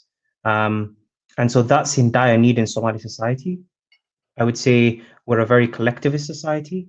We're a society that's happy with just saying, you know what, I hear and I believe, whatever. But if you think about, the intellectual window, how narrow that is in Somali society compared to other countries, it's very, very narrow. So if by the question you mean, do we need free thinkers? Do we need people who are conscientious? Do we need people who are going to expand that window, and so that people can argue and debate things that typically we don't argue and debate? Then yes. Okay. tusaale yar aan ku daro hadda dastuurkeena Soomaaliya waxaa ku jira waxyaalo badan oo xuquuqul insaanka ka hor imaanaya oo aad u fool xun. tusaale waxa lagu leeyahay qofkii diinta islaamka aan haysanin wadankii waxba kama noqon karo ayaa lagu leeyahay. taasi toos bay uga hor imaanaysaa xuquuqul insaanka. marka waxyaalahaas oo kale hadda dastuurkeena ku qoran tahay, cid ka hadli kartana ma jirto. baarlamaanka oo dhan kama hadli karaan, hal qof oo su'aal ka keeni kara ma jirto. laakiin maanta hadday baarlamaankaas ku jiri lahaayeen dad apostate ah oo sida dadkaas collectiveka u fakirayaan ka duwan ah, su'aashaasi miiska la soo saari lahaa. waxaa la dhihi lahaa tani mana qusaysaa annaga, faa'iido miyay noo leedahay in la yidhaahdo dadka Soomaalida ah diin ha lagu saleeyo in la yidhaahdo. marka waa waxyaalaha naga dhiman waayo Soomaali markaan nahay. aad baa ugu baahannahay dad macnaha fikirkii aan iska haysan. waxyaalo badan waxaa jirta caado ah oo ama diin ha ahaato ama caado ah Soomaalida oo dhibaato ku lahaya. waxaa kamid ah gudniinka kamid ah. hadda gabdhaheena muddo fara badan, sanado badan, intaasoo 100 sano yaa dhibaato loo geysanayay. guurka kamid ah, kufsiga kamid ah, waxaasoo dhan baa kamid ah. caadooyinkii iyo diimihiiba iyay soo hoosgalayaan intaasoo dhan. marka haddii aan la helin dad, macnaha haddii ay jiri lahaayeen dad apostate ah oo si xor u hadli karaya, waxyaalahaasoo dhan su'aal miiska la soo saari lahaa, dadku su'aale iska weydiin lahaayeen. laakiin maadaama Soomaalideeni maanta ay ku yar tahay oo dadka macnaha awoodda haya aysan awood u lahayn inay hadlaan, waxay keenaysaa wax walbo xun oo qurun ahba inuu sharciga noogu jiro. marka aad bay u wanaagsanaan lahayd in la helo Soomaali kala duwan, kala fikir ah, kala nooc ah, masiixiyiin ah, muslimiin ah, bilaadiin ah, quraani ah oo baarlamaanka dhex fadhiya. in la helo aad bay u wanaagsanaan lahayd. aad baa umaasantay. waayo this actually links up perfectly with our next question. aan isweydiinayno, aan doonayna intaanu ka yara sheekaysano. questionkaasina waxa weeyaan, su-aashaasina waxa weeyaan, hede, how should Somali apostates be treated? sidee baad ka filaysiin haddaanu eegno? waan garananaa caynka loo dhaqmo imika, lakin how should Somali apostates be treated? Why? The reason waxaan isku weydiinayn su-aashana waxa weeyaan, hede, markaste haddaan anigu ahay qof dee diinta islaamka aan aaminsanayn, ma oran karayo diinta islaamka ma aaminsan. waa inaan yagiina, waa inaan baro siday aniga ila dhaqmi lahaayeen. so madari why they don't have they might not have ever dealt with something like that. fikraadii markay ku jidid tahay, the solutionna lagama sugi karayo. At the same time, waa inanku aan maxaan ku raday fidino some sort of solutions that they can then follow. I don't know what you guys think about that, but how should Somali apostates be treated? How? adaan ku imananaa bal ku soco walaalo. Humans, humans. They should be treated like humans. Dhibtaan ugu wadaan naga joojiya. Well said. cabsidan iyo dhibtaan ugu wadaan. We are family. dadkiini baan nahay, waa ilmihiini baan nahay, walaalihiin baanu nahay. Treat us like adiga wadan haddaad joogtid gaala ah oo diinta islaamku ay ku cusub tahay saad jeclaan lahayd in lagula dhaqmo iyo sidaad mataqaanaya Faransa iyo Belgium iyo aad uga dhibaatoonaysid waxay ruulalkooda iyo muslimiinta mataqaanaya dadkaad dhehaysid muslimiinta si xun bay ula dhaqmaan sida dadkaas aad u jeclaan lahayd inay si normal kula dhaqmaan adiga iyo afaarahaaga isku kaadayaan oo dhahaan waxaad rabtid samey qofka apostateska ana they deserve the same equality maxaa la dhahaa especially at home hooyooyinka horta markastaba waxa aniga kow markaan su'aalaha saas camala arko hooyooyin iyo aabe iyo ehelba madaxayga kusoo dhaca because they're the first people that will hurt you they're the first people that will cause you depression and even suicide to some people marka just treat them like humans it's not easy to live Islam it's not easy to be different in a society that wants you to be exactly like millions of people so give them some space to be themselves without judging them and seeing them like devils when they could be like the nicest people because they are your people nothing changed maxaa lahaayay maanta saan shalay ku ahaaba maantana ku ahay waxa aniga iyo ilaahay maskaxdayda ilaahay saan uga fikirayo diintiisaan uga fikirayo has nothing to do with you Islam can was there 14,000 years ago you didn't exist your grandma didn't exist maxaa kaa galay adiga haddaad rabtid inaad diintaa wadatid wado aniguna haddaan rabo inaan ka tago laakiinse ehel iyo walaalo aan isku noqono but that's very very far I don't think nolosheena inaan arki doono I hope so I really hope so but it's just so sad out there you know why I say that how because things are change is happening exponentially now because of the internet the printing press was to the Bible what the internet is to the Quran because this is something that in the 21st century information gets shared like that so marka sheekooyinkan imika sheekaysan qorata qof muqdisho joogay dhaga ka dhici karta qof hargeysa joogay dhaga ka dhici karta so and the thing is we are cutting those lines la sugi lahaa wati hore ma jirto imika so I think or maybe it's just my optimism talking actually you could be right especially with younger people I think when I was talking about family, I meant more of like older generations because they don't want to listen to anything. Right. But yeah, I could see younger people like our age. Even cool Muslim, they don't really care that much what you think. You know what I mean? Like, they don't a lot of them don't really care. They do care. They do care. Remember? Okay, so remember Hello World? He was okay with us and everything, and then afterward, Somali markaad tagtaan waxa way xaraan lidinku xareenaya. Come on, man. Yeah, so they do. So that's why I think Nim'o. That's the reason why I'm asking the question: how should Somali apostate be treated? Why Yigi? This is the best. This is actually a very good example, Nim'o, because think about it. And the best thing he could come up with was guards minus.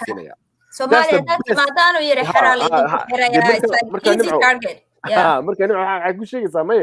intani wax ay ka fikiray aan ahaynba marka we have to come up with the solutions as well is what I'm saying how should Somali apostates be treated ku soconimo how should be treated horta anigu waxa arkaa ma taqaanaa dadka markay waa waxa la qofka ilaah yaqaana waxa la doqon ilaah yaqaana ayaa ugu waalanaa mogtahay and bulshada marka u fiirisid I don't want to force anybody horta inuu accept gareeyo but I don't want to also hide yes bulshado kala dhan waa ka hide gareyn karaa but I came out to my family I told them I love you unconditionally it has nothing to do with maxaa la dhahay and diin iyo waxba but I don't want to believe the same thing as you guys believe some of them said why yahaye dadka bulshada naga qari inaad diintii ka baxday yaanan annaga nala soo weerarinay kale for example iyaga loo imanaya waxa la nimca waa inantiini nimca diintii bay ka baxday maxaa dhacay dad yahow dad waxaad ahaydeen wadaada ah muslimiina intay ka baxday so they don't want to target kas in iyaga loogu keeno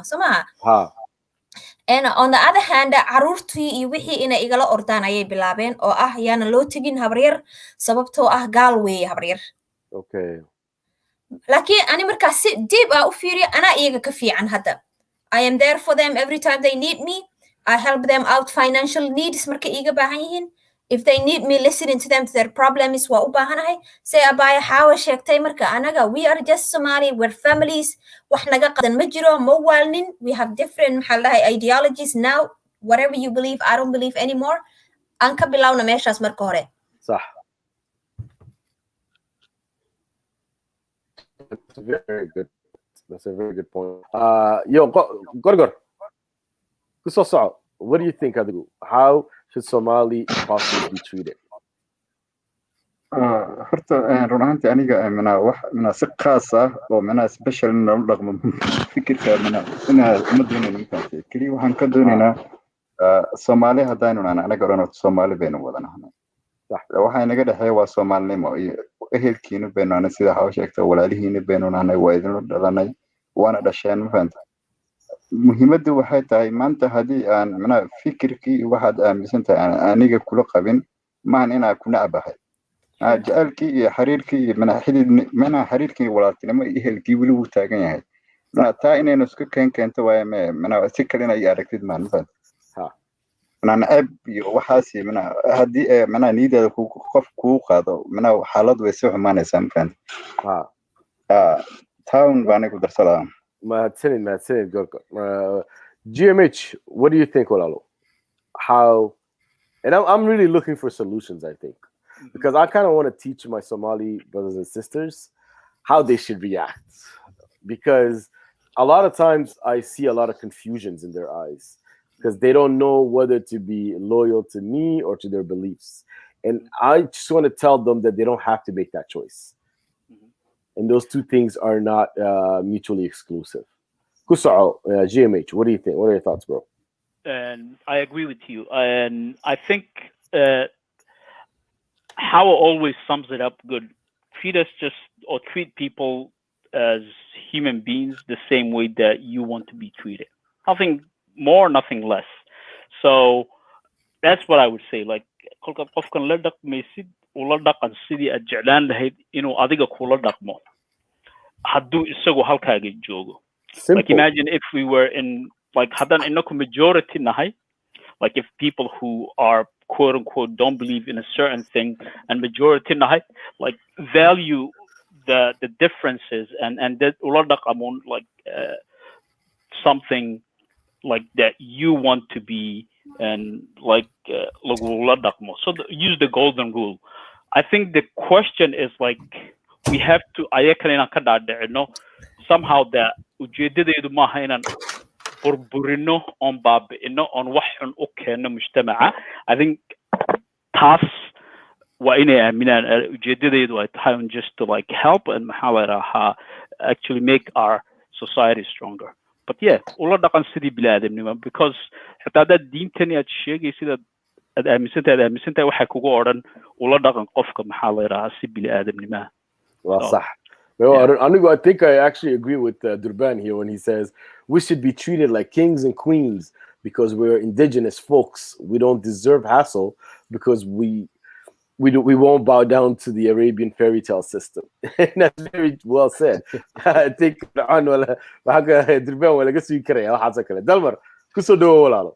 how should Somali apostates be treated? waa mahadsan tahay run ahaantii su-aashaas waxaa weeyaan inaan xataa dib ugu laabano taariikhda islaamka oo kale markaad eegto wixii nebi maxamed markii uu istaagay uu wixii dhaqankii ka hor yimid wixii garab taagnaa ay difaacayay waxay ahaayeen reerkiisii adeeradiis bay ahaayeen waxa difaacayay marka taas laftirkeeda inaan tusaale ka qaadano oo diinta waxaa weeyaan tusaale laga qaataa marka dadka Soomaalida ee apostate ka ah inaad difaacdaan inaad xuquuqdooda ilaalisaan waa dad walaaladiina waa ilmihiini waa adeeradiin weeyaan waa aabayaashiin in si qof bini'aadana si loola dhaqmo inaad ula dhaqantaan adigoo maanta ma jeclaan lahayn in adoo muslim ah oo waddan kale jooga si xun lagula dhaqmo oo lagu yiraahdo kala dooro mid ama ka tag waddanka aad joogto Yurub ka tag ama diinta islaamka ka bax in lagu yiraahdo maada doorateen mana wanaagsanaan lahayn marka si adigaba naftaada waxaa jirta sharci bini'aadanka dhan ka dhaxeeyo oo ah naftaada waxay neceb tahay la necbow qofka walaalka ah marka sidaa daraaddeed adigaba maad jeclaan lahayn in lagugu cunsuriyeeyo diintaada iyo waxaad aaminsan tahay iyo fikirkaaga sidaas daraaddeed adigana qofka walaalka ah ee Soomaaliga ah ee wada dhalateen ha ku cunsuriyeenin marka si bini'aadanimo leh in dadka Soomaalida loola dhaqmo waxana ma shaqeynayaan runtaa wanaagsan caburin iyo cadaadis iyo dagaal wax shaqeynaya ma aha soo sidaas daraadeed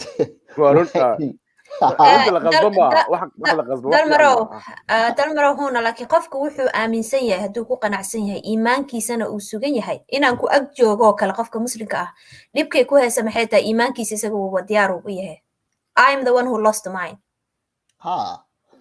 marka waxaa weeyaan caburintu waxay keenaysaa qofkani inaad sii fogeyso unbay keenaysaa wax wanaaga haba yaraatee oo keenaysa ma laha ani ma garan Soomaalideeni kama fakiraan miyaa taas qofka inaad dhibto qofka inaad caburiso qofka inaad ka cabsiiso waxay keenaysaa qofkaas inuu difaac galo oo kula dagaalamo waxa weeyaan xayawaanka marmar waxaa jirta xayawaano yar yar oo markay god intay ka galaan nafta ay qabato way kula dagaalamayaan marka cabsiinta iyo dagaalka iyo dilka iyo ka xuuqinta qofka faa'iido ma keento soo xal aan keenno xalku waxa weeyaan dadku waa dad Soomaaliyeed waa dad wada dhashay qofkani haddii uu cadaab galayo iyo hadduu ilaahay macnaha ku kufrinayo asagay u taala asaga iyo ilaahiisa faraha uga qaata adigu shaqadii ilaahay ma haysid ilaahay waxa dhahdeen wuu awood badan yahay biruhu calaashada waa balaa ka dhacday annaga iyo asaga isku kan daaya maxaa adinkii ugu ordaysaan hadduu awood leeyahay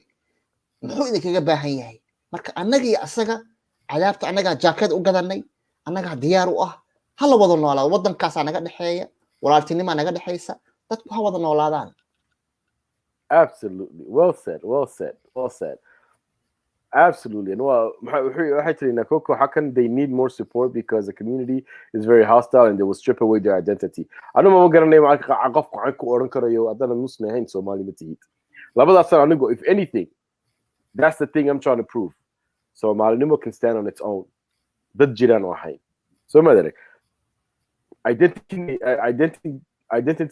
waa inaan iska dhaxalno inaku Soomaalinimadana ka dhaxalno wax kale aan ku qosno nacamday we don't need a crutch a cultural crutch to lean on we have our own thing so madare that's not order anigu markaas I just wanted to ask, are you guys hoping all this acceptance right now iyaga hadda iyaga is cunay iyagoo muslimiin ahayd you really think we have a place for that No, you know what I think, as long as we don't talk about it, it's not going to be known. Marka, this is all about raising awareness, walalo. I'm with you. I don't think this is going to happen tomorrow, walalo. قفوالا ميهي. Lakin, anigu hanta aganahay, the fact that we're talking about it is revolutionary enough for now. And that's something that I think, my point is, anuma oranayentan daxtagoyin dadkaygan de haytamiyo waxa mirihi waxaan wana dadkeenu fikradeenu aan geeyno meel aan isku qoreno fikrad kala duwaneeshada so that's really what my biggest hope is so I'm with you I don't think that's going to happen tomorrow. Hope it happens in our lifetime otherwise we have to fight for our children and their children waxa ogaataan waxani wuxuu ku socdaa xawli buu ku socdaa hadda muddo yar hadda intaan internetka iyo Facebook aan ku jiray muddo aan badnayn oo fara ku tirisa sanado ah sidii markii hore aan ahayn iyo sida maanta aan nahay farqi weyn baa u dhaxeeya sax marka ha dhayalsanina waxaan waxa weeyaan qofku markuu xaqqa ku taagan yahay waxa weeyaan wax ku difaaca ma weynaysid hadda muslimiin fara badan oo xataa meel wada jooga kulligood ma aha inay isku raacayaan xumaantani hal qof oo fikirka khaldan haysta wuu jiraa laakiin qaar bini aadan oo hadlaya jira